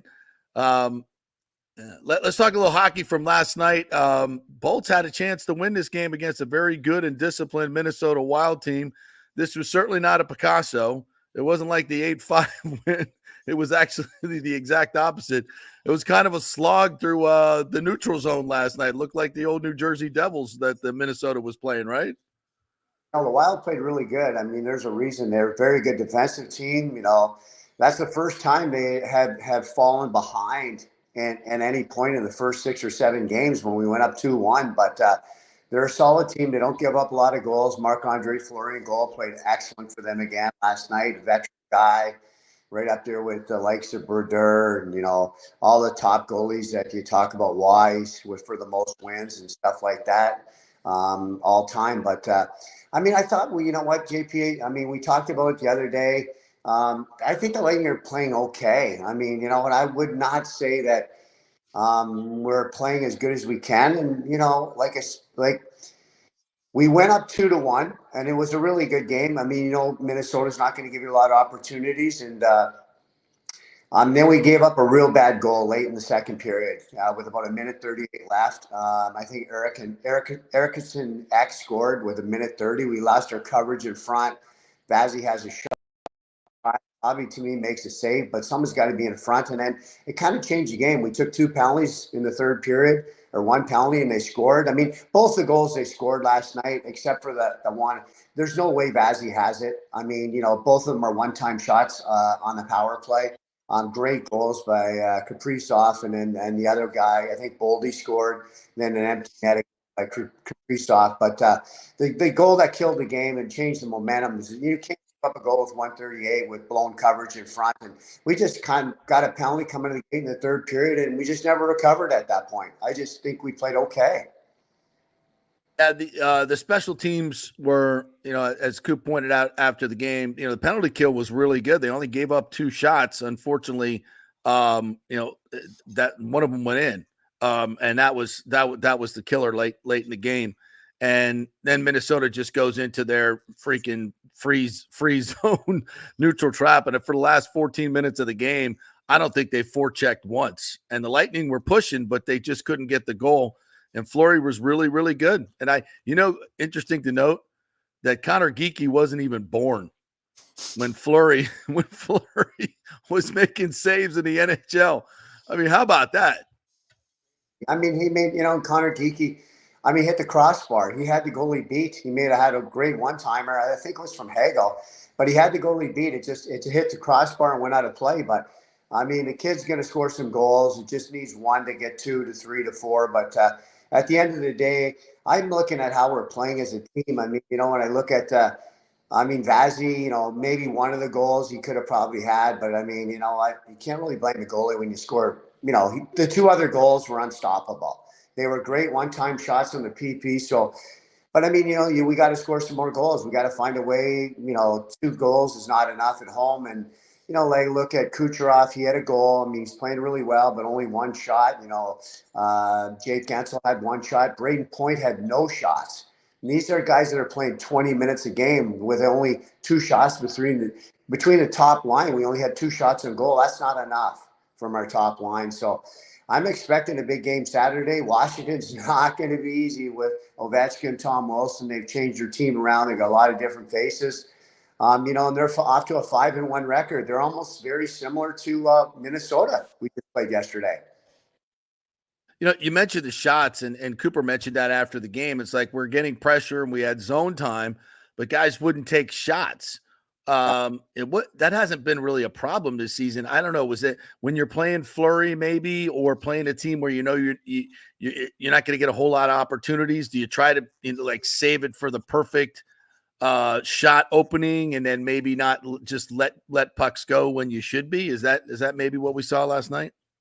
One of the things the other team did, they had a lot of guys who were shot blocking too. I saw a lot of guys wild, like Bogosian, some of their defensemen they had playing last night. They were very good at blocking shots. So even when we had shots from the point or high out, I think maybe 8 or 10 of them were blocked by Minnesota Wild. And you know what? Sometimes you just got to get the puck on net. It doesn't have to be the exact perfect play. Like I'll tell you, the shorthanded goal by Cirelli, that was an amazing play by Cirelli going up the ice, beating the defenseman, coming over the blue line, making a great drop pass to Hagel for the goal. But I'll tell you, I watched the replay a couple of times. Hagel I don't think he hit the shot. It went through his legs. So to me, it was kind of a missed shot. But sometimes the goalies aren't ready. You just never know when you're going to score. There's never a bad shot when you put it on goal. You can always go for a rebound. But you got to give Minnesota a lot of credit. They played very good last night. They're a reason they're 5-0-2 right now. And, they're solid defensively. And we just need to get more chances and create more on the power play and different things like that. But like we talked about, big weekend. We got Washington tomorrow, and then obviously Monday night's the big game with Stamkos back in town. But we need to start playing better. I thought the game we played against Las Vegas, we really played a good game against Las Vegas. I thought we had a great, excellent effort. We won the game. It was an exciting game. Intensity was there, but then we've kind of went into a little lull, and that happens. But we need the guys getting ready to go for tomorrow night's game, because I'm going to tell you, I think Washington's a very good team this year. Really tough. Mm-hmm. Yeah, last night I'm watching them play defensively, and it's interesting you mentioned that game, because I remember that game, and the Lightning were just taking away time and space everywhere. They were just their energy level defensively was so good. And last night I'm watching it, I'm like, that's not the same. That's not the same as we saw the last time. And is that how does that change like that? Is it because of the opponent? I don't know. It just seemed different. Sometimes it's just there's games where you just don't have your legs, but you just got to hope other guys do. At the end of the day, you can't play 82 great games and then go into playoffs. But oh, you're still muted, JP. We lost him. That was a blackout. We'll see if he returns here quickly. Last night it had a different feel, and the energy of the building was just meh. You know, Really? it's yeah. And I think a lot of it what Brian Engblom talked about on our post-game show last night, it's just the way they play. You know, the way they play and they neutral zone trap you. There's just you get no flow to the game. Like the game the other night in New Jersey, 8-5. I mean, it's just up and down the ice and it's, you know, everything's going in and there's flow to the game. And this was completely the opposite. I think sometimes when you play a game like that and you come back and it's just frustrating. It's just so frustrating. They've got all these guys waiting in the neutral zone and it's hard to get through. And then when you dump it in, you got to go get it. And they're just not letting you skate through as you should be able to skate through. And it just gets frustrating. It gets really, really frustrating. And I think, you know, it's you got to stay on it. They're going to give you opportunities. They're not. I literally did not forecheck the last 14 minutes of the game. They dumped it down into the zone and just went back and waited for the Lightning to come in. And usually that'll screw you up. Usually, a good team like the Lightning is going to score on you. But the Wild did not let that happen. They did not let that happen. He's back. Brian Bradley's back. Yeah. All right, boys, it knocked me off. Yeah, I was so scared for you. You just went dead out. So I was just saying it was such a different game from the Devils game that was just up and down. Everything's going in. And now it's, they're frustrating you at the blue line. It's hard to get in. And we lost them again. They only got one power play last night. The Bolts only had one power play. So it's just a different, weird game. And Minnesota's good. I mean, they put it on the Panthers and they gave it to the Bolts last night, but the Bolts still had the lead. And as Brian said, that Eriksson Ek goal that pissed off Cooper. that was and then now you go into the third period where you thought you were going to have the lead and you don't, and then you give up those two power plays. So they had 4, the Lightning had 1, and they just made it stick. That's all there is to it. Vazzy lost his third in a row last night too, right? 17 shots, 3 goals. Is there some disconnect here between Vazzy and the defense that we're seeing here in the past few games? Because I'm not seeing the Vazzy that I know in goal. Yeah, you know what? I thought Vazzy, I mean, I'll give you a take. I mean, it's a long season. I mean, I thought the first 2 games, like 2 or 3 games this season, he was awesome. Yeah. I'm not kidding you. Like I said, the game in Carolina where we won the home opener, then we came back and played against Vancouver, then we played against Las Vegas. I thought Vazzy looked as good as I've seen him in like 4 or 5 years. Yeah. And then we went on the road trip. And Toronto was bad. Ottawa was okay. Toronto, he got pulled. And obviously, against New Jersey, he never played. But I mean, you know what? And he looked good last night. But I mean, there's a breakdown that third goal out there, the tying goal at the end, like we talked about, that cannot happen. I mean, you can sit here and blame Vazzy, but the defenseman's got to be in front of the puck, in front of the net. That puck probably shouldn't get to the front of the net. But Vazzy probably should make a save, which he normally does. But I'm seeing what you guys are doing. I think he's struggling a bit right now. I don't know why. He had so much confidence at the beginning of the season, but he's definitely not playing like the Vazzy that we know. We got a big game tomorrow against Washington, Ovechkin. I mean, it's going to be a packed house. I mean, they got a good team, a lot of new players, a lot of new faces. But we definitely, it's like anything. It's like a quarterback or anything. If you don't have your pitching in baseball, you don't have your quarterback in football. It's tough to win games. And Vazzy's the guy. At the end of the day, he's on the ice all the time. And you know what? He's got to make that save when we need it. Yeah. Well, I don't think it was Vazzy's fault last night, but the Toronto game was the one that kind of was like, you rarely see him pulled, and he needed to be probably in that game. Well, I think it all started in Ottawa. He didn't play great in Ottawa, and it just kind of carried right through to the next game. So, he doesn't get pulled too. Like I said, he's only got pulled, I think, 10 times, or I don't know, 19 times. I don't even know what the number is. It's low. 2.5 times a year he gets pulled. So it's not a lot in his career. So, but he was fighting it, and I don't think he's gotten it back right now, which is amazing because he was so good the first 3 games. Like I was like, this is the Vazzy of old. This is the guy who won 2 Stanley Cups for us. He's been amazing. Yeah. Well, we'll see how that goes as the season goes on. Connor Sheary put on waivers. They paid him 2 years, $4 million. Hoping that he could be a guy that would add a little bit of depth scoring. It didn't happen. So where does this leave the Lightning now? Obviously give some opportunity to some younger guys. What did you see? What happened with Connor? I don't know. You know what? It just doesn't seem like it was a fit that they were all looking for. Maybe they wanted more goaltending. He was in Pittsburgh. I Yeah. mean, what? He won a cup. I think he won one or two Stanley Cups with Pittsburgh. But guys get older and stuff. Oh, lost him again. Oh boy. Oh boy.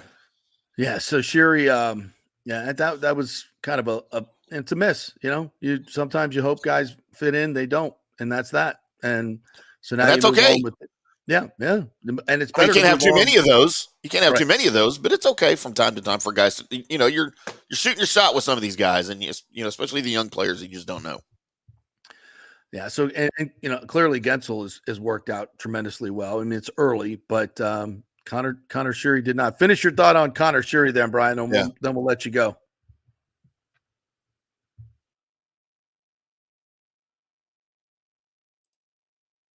Oh, he's got himself muted. Brian, you got yourself muted somehow. I think you're muted.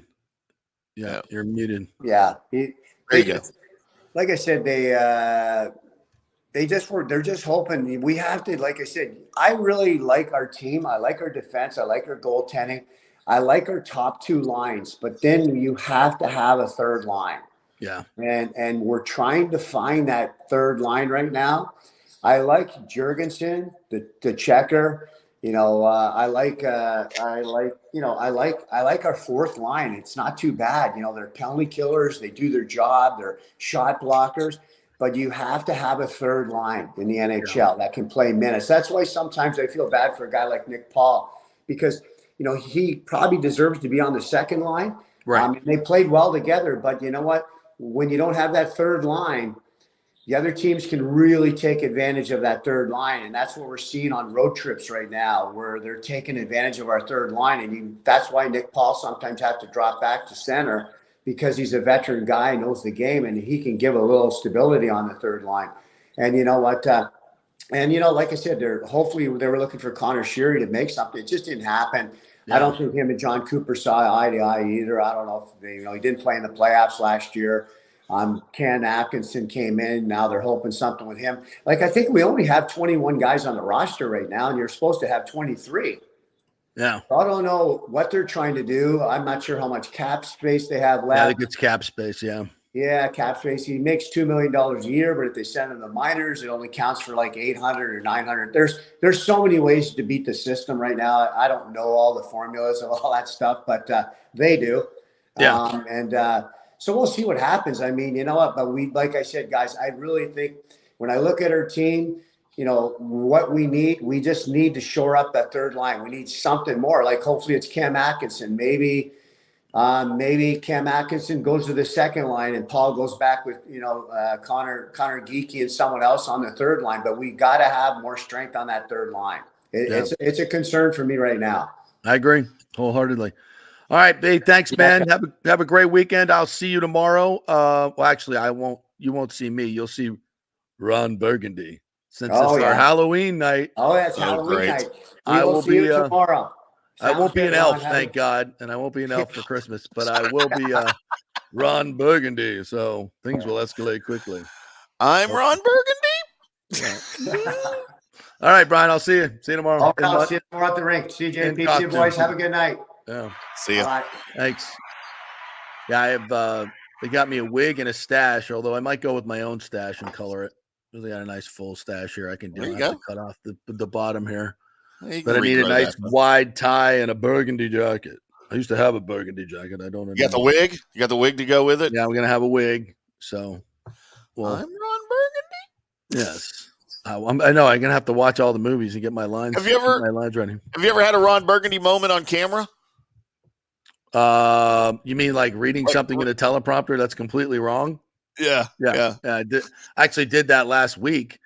I always mess around with our teleprompter and production assistant, right? And Lindsay, and because we take the scripts and then a lot of it's the same, and then we interchange different teams, different nights. I have to change all those words in the script, and because there's a template.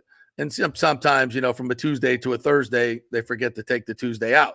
So it's still Tuesday, but I read everything. And of course, I'm not an idiot. I'm not going to just read it because it's unless I am an idiot. And so I literally pointed it out to her. I'm like, oh, you tried to screw me again? Here's wearing a tape piece, and I'm coming out to do the tag.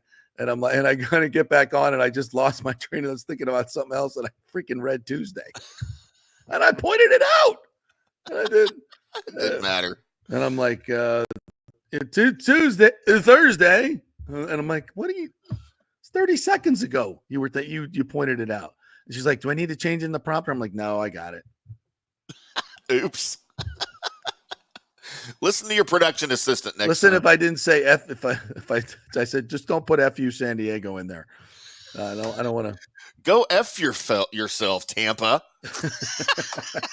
Oops. Please don't put that in the prompter. Wow. Yeah. So we'll have some fun with that Saturday night. That's our Halloween theme night. So we'll all be dressed up in costume, and that'll be mine this year, which I like better than last year's. Last couple of years has been no. I did Gomez one year. I think that was last year, and that was pretty good. But, it's a shame me and Johnny won't be there Saturday instead of Monday. I'd love to see that. Yeah.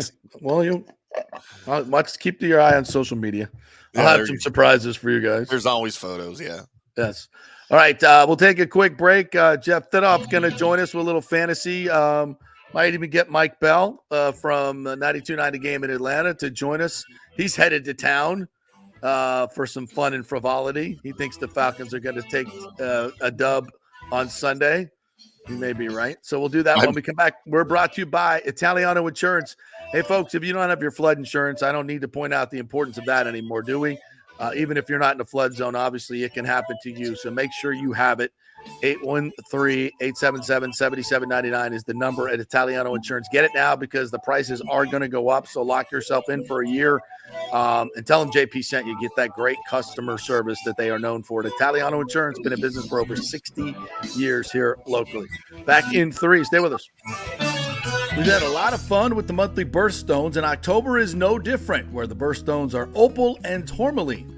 All the colors of the evening sky are captured in the mysterious shifting hues of opal, and tourmaline has a color palette for every mood. Did you know that opals have been cherished for centuries, associated with royalty and good fortune? Tourmaline was once thought to protect against evil and enhance spiritual connection, adding to its allure.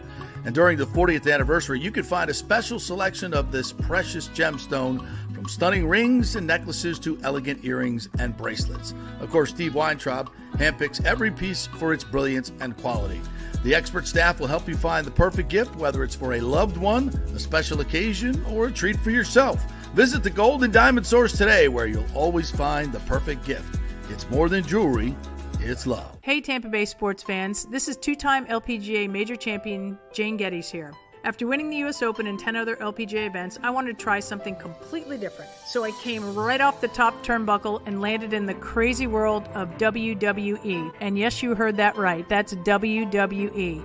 Working for the Vince McMahon as the VP of Talent Relations for the company. Now, though, I want to work for you. Everything I've done in my life, I've done with incredible passion. And now I've turned my focus to leading the best real estate team in Tampa Bay, the Geddes Gordon Group with Keller Williams in South Tampa. If you're looking for a new home, an investment property, or looking to sell your current home, we will give you major championship level service. When you choose Geddes Gordon Group, you become part of our inner circle, like family. So if you're looking for a few golf tips or a golf course view, we're going to stripe it right down the fairway. Call me at 813-485-6808 or go to gettysgordongroup.com, or again, give me a ring at 813-485-6808. JP here for Third Generation AC and Plumbing. And Third Generation really says it all, folks. The owner, my friend John Rodriguez, has been in the AC and plumbing business since 1995. They built their business on honest assessments and doing great work on time for a great price. Simple, right? Did you know many AC techs are incentivized on big commissions to sell new AC units, and you might just need a drain cleared? So if you want someone you can trust, That's John Rodriguez in Third Generation Services. Check out the 5-star Google reviews. If you have a plumbing or AC emergency, call 813-961-8024 and a human will answer the phone.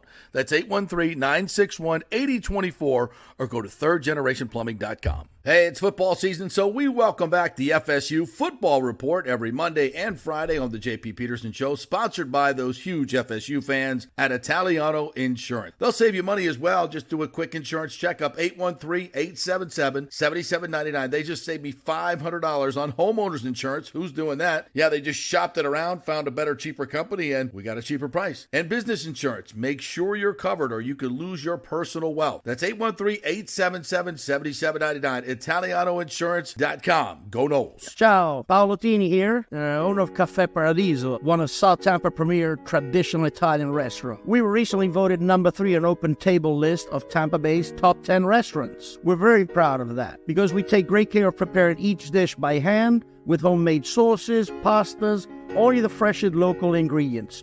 You won't see the big institutional vendor trucks pulling up to our back door. We get our seafood from local vendors. Sometimes I even drive out to Topper Springs and pick out our daily catch right off those boats. So stop by and say hello. Try our traditional lasagna, the fresh veal, some of our signature dishes like capelli al granchio, that is angel hair with lump crab meat, our branzino, that is a sea bass. We're located at 4205 South McDill, and you can make a reservation on Open Table and read all the great reviews. See you soon. Ciao. Grazie. Let's go. Right now. Back to the show on FanStream Sports.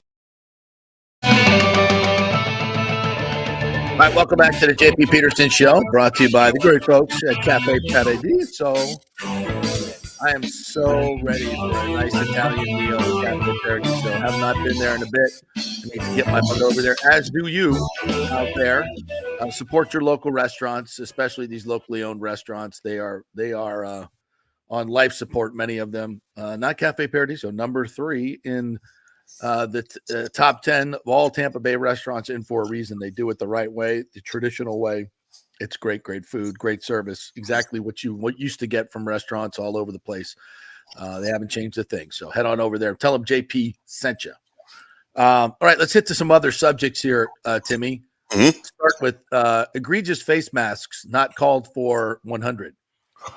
Sam Darnold last night. Gee, Christmas. The Vikings got a chance to go down the field late in the game, and he gets a face raked.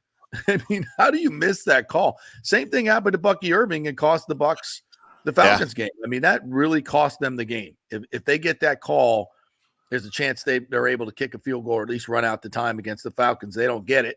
They get another, a call against the Bucs for holding, so they got to back it up, and now they're out of field goal range, blah, blah, blah. We know the story. How do you miss that? And how is it not reviewable? With everything that's reviewable with replay assist, I mean, this is a replay assist layup, is it not? Yeah, and that's part of the problem with replay is, and it's gotten better. I mean, let's give the league a little bit of credit. It has gotten a lot better than it was, 10 years ago, maybe even less. But some of these obvious things, you don't think about it until it happens. Like, who would have ever thought a blatant face mask would have to be a reviewable call? But referees, how do you miss it? How do eight miss that? If it wasn't a face mask, if it was a blatant hold, I mean, referees miss those all the time, right? And if it happened in the same situation, say a defensive hold that they didn't call or a DPI that they didn't call, stuff like that is more common. But like a face mask, you never would have thought like, well, we need to make that reviewable because, good Lord, it could cost somebody a game. Well, no, because they never miss stuff like that, you don't think, until it actually happens. And then it's an issue. Yes, absolutely. So, weird. It was ridiculous. And I mean, I'm not a Vikings fan. I'm not a Rams fan. I just wanted the best possible game on TV to watch, right? Yes. I may have been pulling for the Rams just a little bit because they're my NFC Super Bowl pick. But Cooper Kupp caught a touchdown last night. By the way, Bucs fans, you can forget about Cooper Kupp coming to the Bucs because he ain't going anywhere after that win. Yeah, because now they're 3-4 and they got a chance. So we will soldier on with that. I got a traffic jam here Timmy. Yeah, we do. We got Yes. doubled up. Yeah. I know. We got Mike Bell from 92.9 The Game in Atlanta, and Jeff Didoff in our bullpen here. Bell's in a cab, so I might have to go to him for 5 minutes and let Tito. All right, Tito let's go. says he's cool. All right. All right, Tito's cool. All right, good. He was eating something anyway. What's up, Mike? How are you, buddy? Oh, I can't hear you. He's muted. He's muted. You're muted. You're muted. Come on, hit the mute button. I can't hear you. I can't hear you. Yeah, I can't unmute him. He did it himself. Uh-oh. There he is. Well, I hear him. Sound. I hear you, Mike. I'm in a cab. I'm on the causeway. Yeah, I got you now. We got you now. Just there you go. Put your handsome face back on and be even better. There you go. You're looking good, partner. You're looking good. Welcome to Tampa, my friend. Thanks, bro. Like I say, I went to Florida State. I'm not good with this communications and text. or blocking and tackling or catching, evidently. Yeah, you're not good at anything. Yeah, by the way, JP, before we talk Bucks, Mike Norvell was visiting a big high school game during their bye week, and the joke was, if you can catch, tackle, or block, you can start today for Florida State. Wow. What are you selling? We're selling anything right now. He's not wrong. Golly. Our good friend Pat Burnham at the Osceola at my behest did a little breakdown of all the drop passes and what it would, if you went back and caught some of those, they probably have 3 or 4 more wins. I mean, just that alone. Oh. And it's ugly. It's ugly. But that's not why you're here. You're here to party and watch the Falcons get a big dub. What's the talk into Atlanta radio about this Falcons team after getting spanked by Seattle last week? But they got an opportunity to go up big in this division right now. Yeah, JP, every team does it, and there's no excuse for it. But it's just everybody kind of lays that turd, where. By the way, we're at the Westin. The Westin. Yeah. Just telling my Uber. Great hotel, by the way. I said, Great hotel. Bahama Breeze. We're at the West. I mean, I like going to Bahama Breeze, but we're at the Westin. Anyway, yeah. JP. You're close. No, You're close. It's just that every week, even the good teams do it. And famously, Steve Young and the 49ers, the year they won the Super Bowl, they got squished by the Eagles. But we haven't established ourselves yet to the point where you can say, oh, okay, you just had a bad week in the office. They really just could not get Geno Smith on the ground. Our pass rush is non-existent. Matthew Judon just can't. No, we're at the Westin. The Westin, yeah, the Westin. Big tip, awesome. Big tip, JP. Big tip. Now we're coming over here later. We're definitely. Last time we were, by the way, sidebar, JP, we were at the Bahama Breeze when the Yankees were with Derek Jeter was here. Yeah. And my cousin Tony the mailman is very swarthy. A couple of Yankee groupies during spring training start coming on to us. They go, well, who's this? I go, who's this? It's Derek Jeter's brother, Peter. I'm his agent. And they go, and he goes, oh my God, Rosemarie, it's Peter effing Jeter.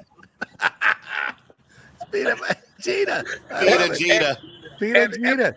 Epilogue, when the Super Bowl was here, when the Cardinals played the Steelers, I was working with David Pollack, and he was friends with Jeter, and we got to go on a limo with Andy Roddick. I was like, one of these things are not like the other. Yes, nice. And I told Jeter the story. He could not stop laughing. He's like, Peter Jeter. He thought that was funny. But anyway, getting started. Sidetrack.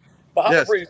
We just looked like the crap. We have no pass rush. So even though you're going to guys like Sterling Shepard and guys with maybe 30 catches between them in their careers, I still think if you give Baker Mayfield time, I still think you guys can have some success.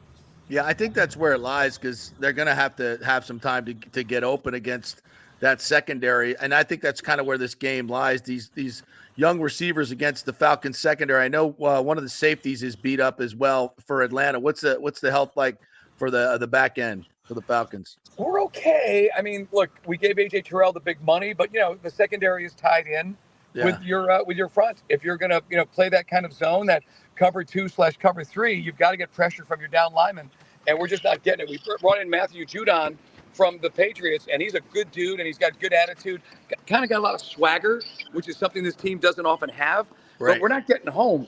And the guys like Arnold Ebiketie that had 6 sacks last year, they're just not making it happen. This is Jimmy Lake, former Washington head coach, and he is our DC.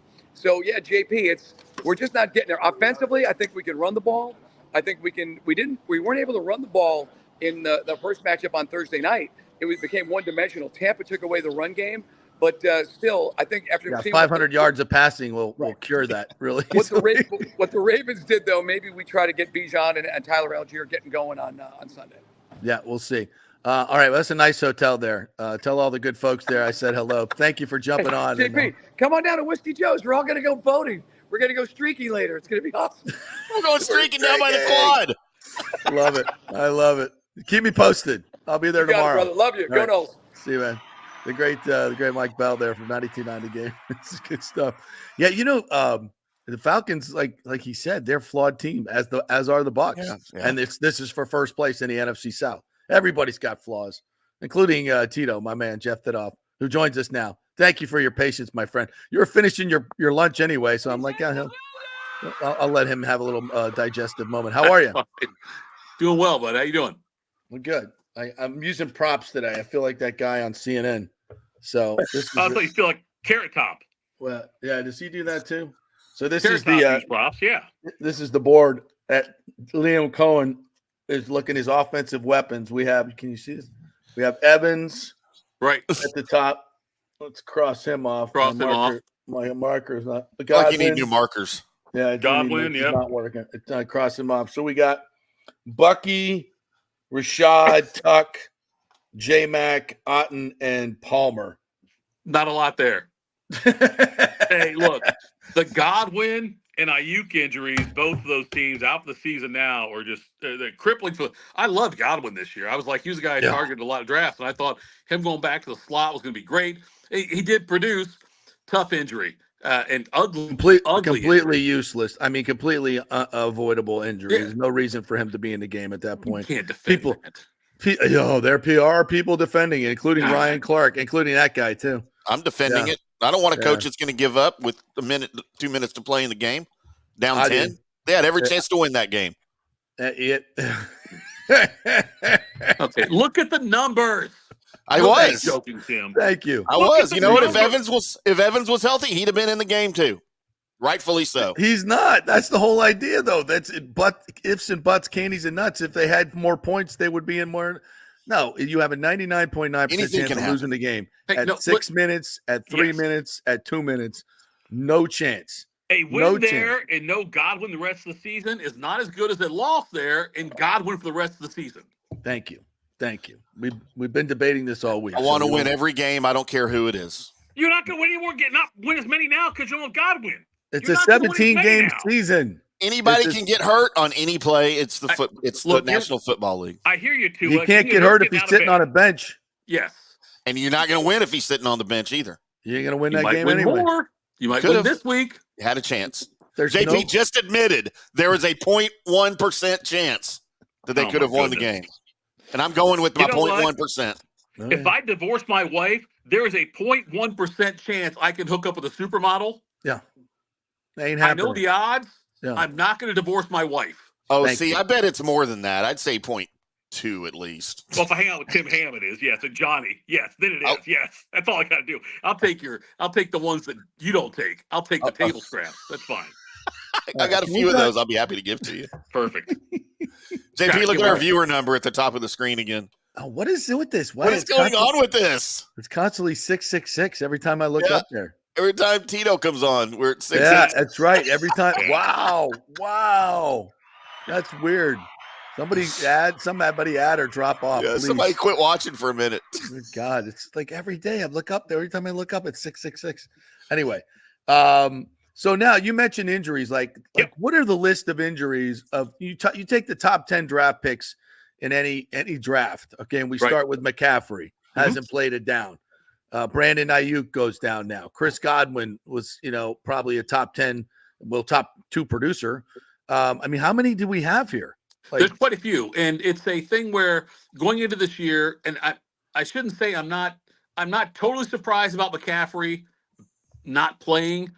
And if you look just historically, when there's only a few guys that have bucked the trend of having such a high volume the previous year and producing the next year. There's only a few guys that have bucked that trend. And like Walter Payton used to do it. Emmitt Smith used to do it.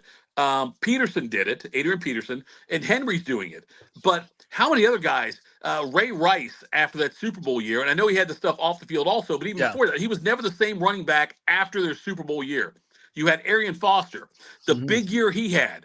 We had down in Tampa, James Wilder after Jamal Anderson in Atlanta. There are so many guys that have such high volume that never. Larry Johnson was never the same after his big volume year in Kansas City, and Right. so we're seeing that with McCaffrey now with how many carries he had, and you got to look at not just carries, look at carries Touches. plus receptions, and then also look at postseason. Put that in there as well. Because if you're playing in the late January, early February, add all those numbers in there with it. And you can see where guys fall off dramatically after a year like that. Yeah. McCaffrey, injury prone already, had an enormous amount of touches last year and has not yet played this year. Who knows when we'll see him? I know there's talk seems like every week we can talk about like, hey, he's back probably this week, maybe next week. It's going to Germany to get stuff. I mean, it's right. like, what are we doing? Yeah. Right. Well, probably much better medical system anywhere but here now. So now, like I've got Saquon Barkley. I'm like, oh, I'm worried. It's how many touches he's getting. But it was interesting, the Ravens last week with Derrick Henry. He wasn't in the game for long stretches. Mm-hmm. And, Troy Aikman's going, wow, this is kind of weird. But even, Harbaugh himself said, look, we're not bringing you in here to run 32 times a game. We're not doing that. We're going to keep your touches to about 15 to 20, probably more late in the game, and it's working. I mean, the first 2 weeks they hadn't figured it out, but they figured it out. And I watched that team last week. They are a freaking juggernaut. And I still think in fantasy football, I'm starting Lamar and I'm starting Derrick Henry and I'm starting everybody on that team. I think Bateman's going to start getting a lot more. I just picked him up on waivers. That is a juggernaut team.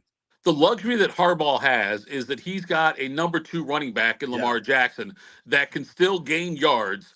Whereas it's not a huge it's a drop off. Sure, it's a drop off in style, yes, but it's not that significant drop off where it's going to hurt your team in the outcome of the game. Harbaugh's being very smart about how he uses Henry. You will see in close games, Henry get more usage. If the game though is tilted really far towards the Ravens side, third quarter or so, you'll see him get the rest like that because he knows he wants Henry in February more than he wants Henry in November. Yeah, at least there's some coaches that figure that out, that it's better to spare your team. God, tell me about it. Yeah. Right, Tim? Spare some touches to keep guys healthy. That's a great idea. Who the hell, and as bad as the Godwin injury is, the Evans one is even more perplexing. He's injured all week. Yep. Get Atlanta next week. I said on my show, don't start him. I agree with this keep one. him. Yeah. And then he gets injured in the first quarter. He pulls his hamstring, and you put him back in the game. That makes that's coaching malpractice. That feels to me like a coach who doesn't realize where he's at as far as because that's always been Bowles' issue. This game management. It's like, what are you thinking about? You know what he's thinking about? What's the next call on defense to straighten out this defense that's getting gashed? And he's not thinking about the big picture, and he's delegating to other people. And it comes and you find out pretty quick that it all comes back to you. And I'm to the point now where I don't care how good the play caller is, if he's a head coach, stop calling the plays. There's too much other stuff to worry about that you're failing at. Yep. And he's failing at both now. Yeah, there really is. Bowles, for me, he coaches week to week and does not have a big picture view of things. If you had a big picture view, say, you know what? Yes, Atlanta's coming up on the schedule. That game's worth 2. That game's worth 2 wins if you win that game. So I'm okay if I don't necessarily win this one. I've got to win that next 2. Yeah. So one of the big games, Tito, that I was looking forward to is Bears and Commandos. Just saw it reported this morning by my Washington Commandos insider. Jaden Daniels not at practice today. Ooh. Which does not lend well for his availability this weekend during the game. And I was really looking forward to a Jaden Daniels / overrated Caleb Williams matchup, just to watch Caleb Williams fail again. Yep. And we're not going to get that apparently. I mean, it could still happen, obviously, but that report would indicate the probability of that is going down and down as the weekend approaches. But has there been a run on Caleb Williams in the fantasy, or was he a big get like initially as the number 1 pick, or how does that work in fantasy? Because I hadn't done it in a while. Do guys just immediately go out and try to get that number 1 pick if they think he's going to be good? A lot of people drafted Caleb Williams as a number 2 quarterback on their teams. Not many people took him thinking this guy will be my guy all year, Yeah. but they took him as the number 2, hoping to get a lottery ticket out of him. After a couple of weeks, he got dropped in a lot of leagues. He was one of those added players now this week because coming back now, so like he looks better than looks more attractive now than he did after a couple weeks into the season. Right. So there's a lot they're grabbing Caleb Williams. I'm still not a big believer in grabbing him unless you're totally desperate. And the only way you're totally desperate is if you've lost your starting quarterback for the season or your starting quarterback's gotten benched for whatever reason. There's not a lot of cases of that going on right now, obviously. You know, you look, the Titans situation is one you can say, well, if I drafted Will Levis, maybe I'll grab Caleb Williams. Or if you've got a guy in a bye week, maybe you'll grab him then. If you drafted Lawrence and not happy with him, or drafted Mahomes, not that you would, Mahomes I think to get better, obviously, with the fact you had Hopkins in there, but he has been added quite a bit. He's not somebody I've added quite a bit in the leagues that I'm running, but teams I'm running, but he certainly has been a popular pickup now. I'm not a big fan. I think Williams is way too up and down for me. He's still turnover prone as far as I'm concerned. Washington's got Mariota going to start this week, it looks like. But I still like Washington's defense against Chicago because I do think that you'll see, I think you can count on Williams, as all rookie quarterbacks, for the most part, 1 or 2 turnovers in the game. Yeah, against a good defense for sure. Yeah. Sure. All right, here's a specific question for you for my league. Kyle Pitts or Cade Otton this week. They're playing each other, and I got Otton's going to get a lot of targets because of obviously Evans and Godwin going down. But Pitts toasted this Bucs defense for 8 catches a few weeks ago, and the Bucs have absolutely zero, and I mean zero, plan for stopping tight ends or anybody over the middle. I think it's close. I like Otton a little more simply because I think he's going to have the more volume. Yeah. I think when you look at the Atlanta Falcons options there, Drake London, obviously, Bijan Robinson out of the backfield will catch some passes, as will Tyler Algier when he comes into the game. I believe, though, I would, not to mention Mooney there for Atlanta. They've got better weapons, more options to spread the ball around in Atlanta. And I think that Atlanta will be ahead in this game, which I think Tampa Bay will probably have to throw more. And so I think Otton's probably the better play. Otton's probably a top 10 tight end for me. I'd probably put Pitts just on the outside of that. Yeah, I think I would agree with you on that. Anybody else, any sleepers this week you're looking to throw in daily fantasy? Who you like? Well, I'll tell you, if you're desperate at quarterback, and I said this before, and I don't know if it's probably too late now, but like I grabbed Tua. If you have a league that had like an IR status you could use, I grabbed Tua and just stashed him with the idea of if he comes out and plays really well, then it's somebody you could trade if you want to have trade bait somewhere. But the receivers for the Dolphins will be much better. Waddle and Tyreek Hill should be better as long as Tua's under center. That team was obviously pathetic in offense without Tua in there.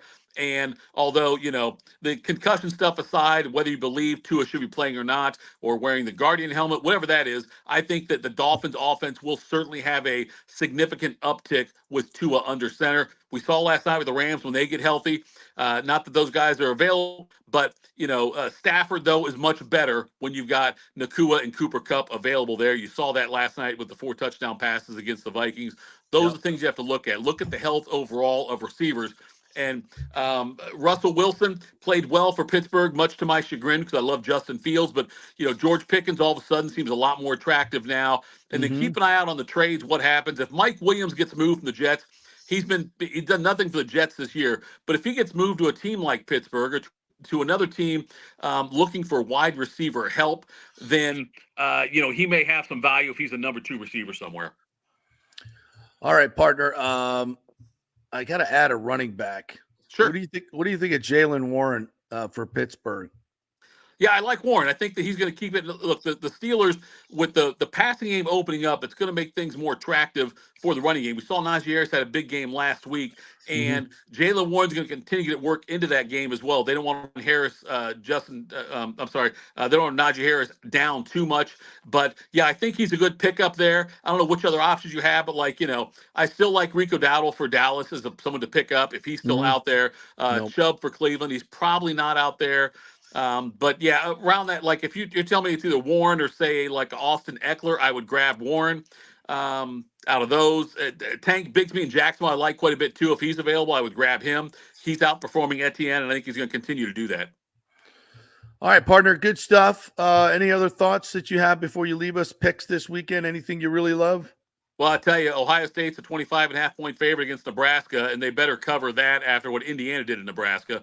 That's something for sure I would keep an eye on there. After Indiana won 56-7, what a crazy week in college. We got a lot of good games in college football coming up this week. Alabama having to go to Missouri. Missouri's missing their top running back. It's a elimination game for Alabama if they're not already eliminated from the college football playoff. Oh, BYU's not until they get 4 losses. I think 3. You don't think? I think 3. They're out. Hey, ESPN makes the choice, man. Are you kidding me? I know, but God, we're gonna have chaos though with these college football standings. If you look at how some of these things could play out, you could have like a bunch of teams that have are undefeated or have one loss in the conference. You could have like a 5 or 6 team tie, and without a lot of common opponents, I don't know what tiebreaker they go to if it goes down to the level 9, like prettiest colors, whatever it's going to be.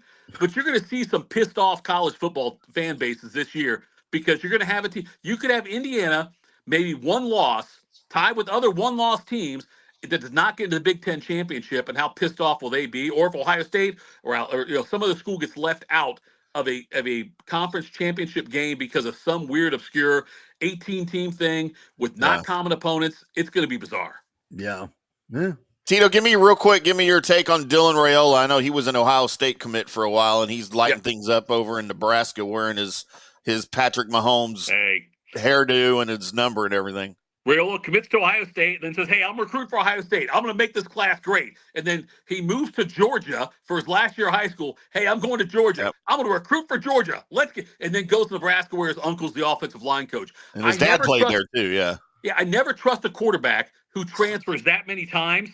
I think of Tate Martell, who went from Ohio State and said, I'm not leaving, and then goes to Miami and doesn't play, then goes to UNLV and doesn't play, and now he's like at the Sitco or whatever. But I hate guys. I do not trust any quarterbacks that transfer that many times in that before he's even in college. Yeah, right. Yeah.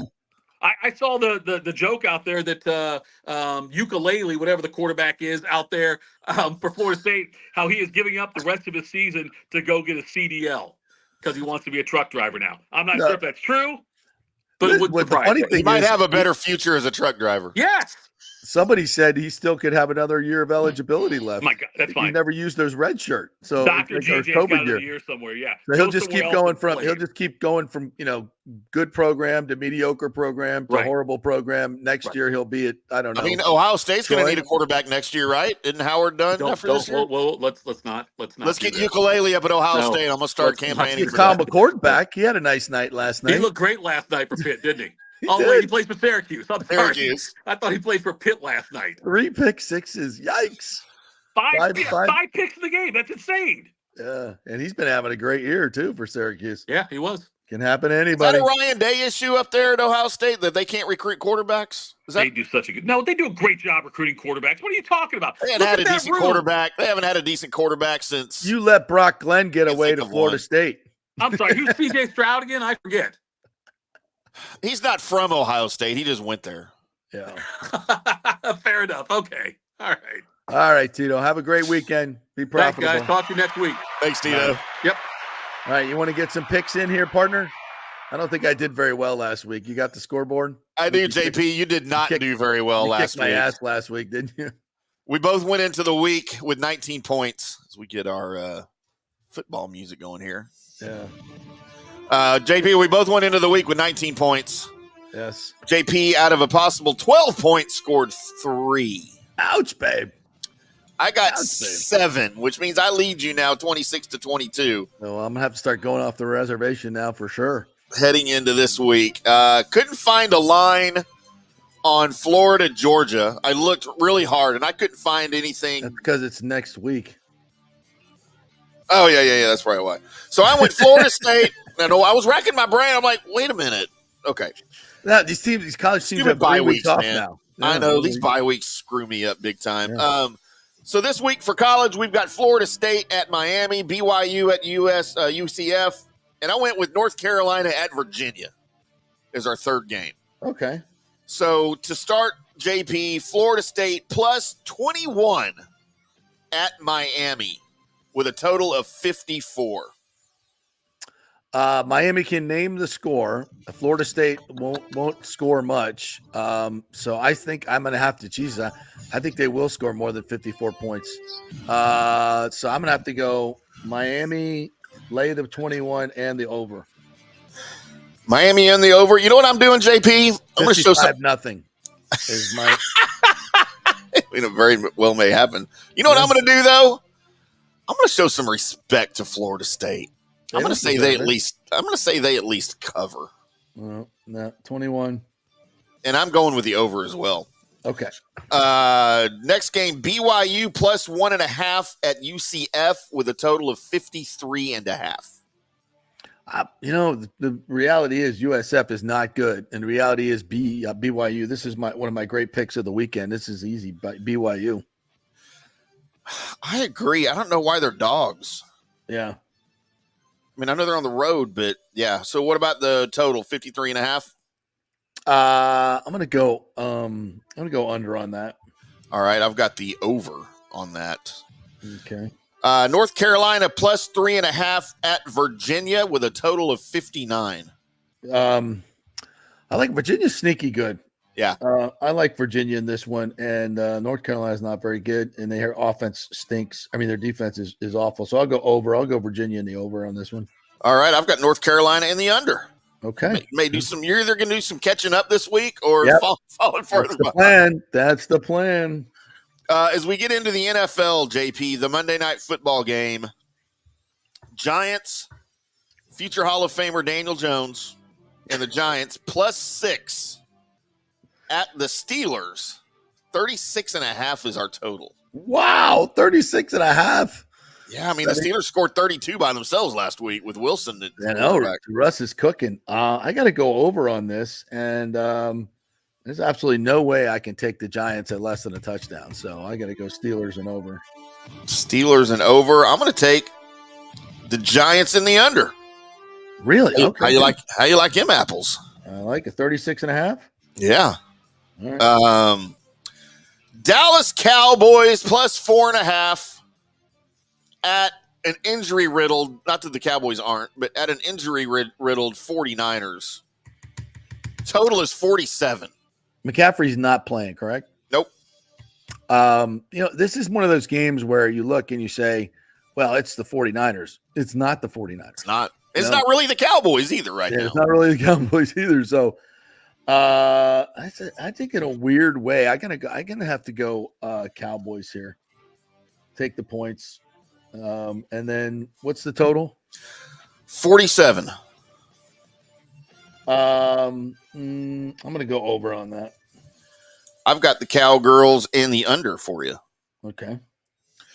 I'm thinking, that's probably going to be, both of these offenses are struggling a little bit. I'm thinking like a 20-17 game or 21-17 or something like that either way. Yeah. Final game, JP, the Falcons -2 at the Fighting Baker Mayfield Buccaneers. I just look. I really want the Buccaneers to win this game. I just don't see how they do it. I think they'll get better as the season goes on, but the first game back without Evans and Godwin, I just don't know how. I just don't know how you figure that out. I just don't know how you figure it out so quickly. And the Bucs defense is it's so terrible, and it was so terrible, and they haven't made any adjustments. I'm trying to find a way to analyze the game and say, this is what's going to happen. But it's the same two teams play, but except one is absolutely gutted on offense. Yeah, absolutely gutted. I just don't. And if the Falcons won the last game, so how do you pick the Bucs in this? I'd love to, but I can't. I got to have Falcons. And what's the total? 45.5. Yeah, I'm going over that for sure. All right, JP. I think just the opposite. Good. I think in the first game back, the Buccaneers are going to those who are on the field, who are remaining healthy and throwing in the Liam Cohen factor here. I think they go out and they win one for the Gipper, they win one for the Godwin, and they win one for the Evans, and they just put on a show. Now after the Atlanta game, I can't make any promises, but I think they get up for this game, especially at home. And I've got the Bucs. I didn't even mention that. I didn't mention the curse of this. There's no curse. There's a curse. There's a Oh, curse. in their head. You know, everybody used to think there was a Cowboys blue jerseys curse, but actually, it probably was back in the 70s. It's the losingest color in the history of professional sports. But it's also the greatest color in the history of professional sports. At the same time, oddly enough, it really is. It really is. It's the most beautiful color and yet the worst color ever. It's such a dichotomy there. But it is a curse. It is without question, it is a curse. It is the Doug Williams curse, and it still exists. And every time, this is why Tom Brady refused to wear them. Why is it the Doug Williams curse and not the Vinny Testaverde curse? Because there's another curse that goes along with that, with Doug, with not paying him and Hugh Culver. Oh, yeah. Okay, I got you. That son of a bitch that he is, and being the racist that he was. Right. Well, JP's taking Atlanta in the over. I've got Tampa Bay in the under. We got a lot of discord this week. We do. Something's got to give. These two teams hate each other, JP. What's the total again in this 45, did you say? 45.5.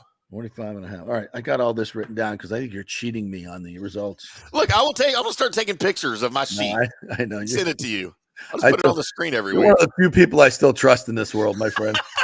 I don't know for what reason. I have no idea, but I trust you. I'm okay with losing, actually. I don't care. Yeah, that's the other thing. It's like, it doesn't mean enough to you to cheat. I get it. Same here. I agree with that. All right, what else do we get? Oh, real quick before we go, because I've seen. How long has it been since the Trop blew off the roof? It's been a couple weeks now. Yeah, 3 weeks. 3 weeks. Okay. So I didn't want to do this soon, but I think now after seeing for the 900th time. You posted a video, in the Trop, and I finally had to snap, and because everybody's, it's so sad, it's terrible, and I get it for people that work there and whatnot. I get it, but this again was avoidable. This was avoidable. This stadium has far outdated its life expectancy. The roof itself was 10 years beyond what it was designed to do. You were supposed to replace the roof, you cheap guy, but you didn't. And that's per the engineer that designed it. That's not someone saying that. Yeah. Right. This stadium, as we all know, should have been scrapped long ago, but Stu was making way too much money in that stadium because he didn't have to pay for it. It was all gratis, and he was making money hand over fist, and a new stadium was going to cost him some money. And he had every opportunity to build that new stadium in 2018 in Hillsborough County. And people can say all they want, there wasn't corporate support. There was corporate support. That's a lie, a provable lie that continues to be printed. They could say that Hillsborough County didn't have the money. That's not true either. They had the money. It was a stretch, but they had the money at that time to do it. It absolutely should have been built. It could have been built in 2018, and the Trop would have been demolished before the hurricane came through and wrecked it. These are all facts that people don't want, but the owner did not want to spend half the money that at that time would have been $450 million, which would have been probably a cost to him of about $150 million after naming rights, would have paid for most of it. And certainly a lot less expensive back then when the Rays would have been playing in that stadium, and this would not be an issue that they're now facing an existential issue here in Tampa Bay because their owner, and is this not fair? Is this not fair criticism? Mm-hmm. I mean, so before we bemoan, who could have predicted? Everybody could have predicted that that a hurricane was eventually going to come through Tampa Bay, and the roof that was designed to be replaced 10 years ago was not replaced. And the whole stadium completely outdated and should have been replaced. But, it all came down to money for Stu. As long as he could keep it on the gravy train, he wasn't going to do anything.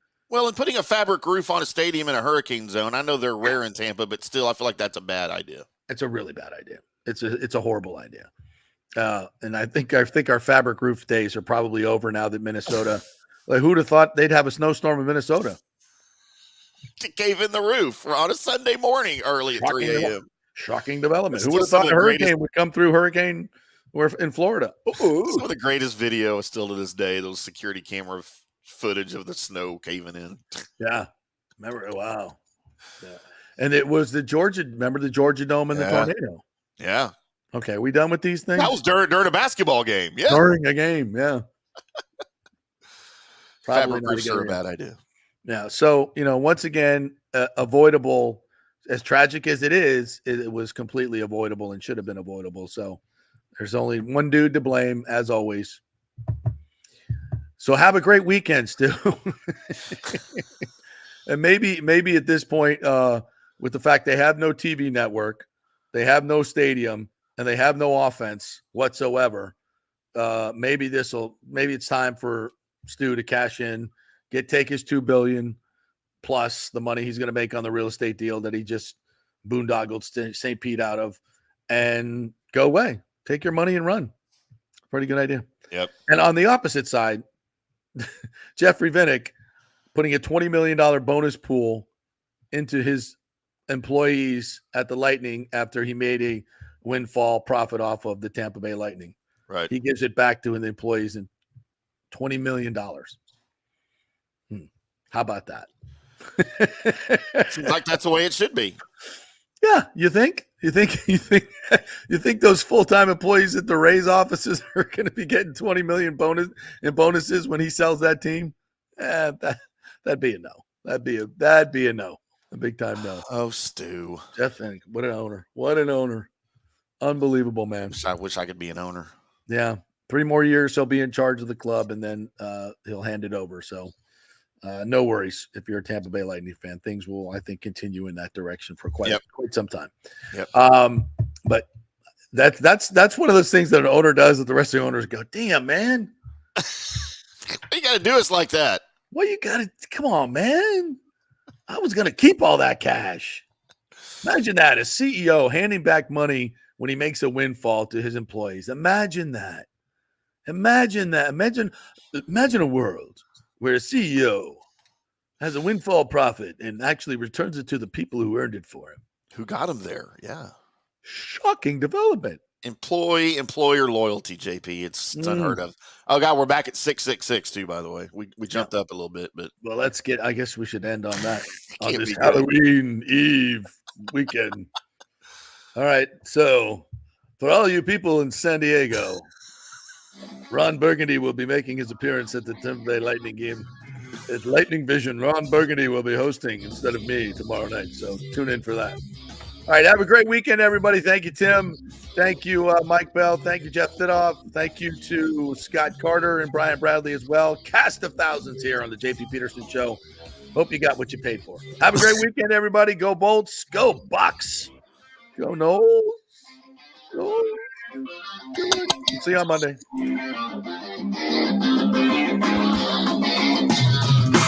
F you, and F you.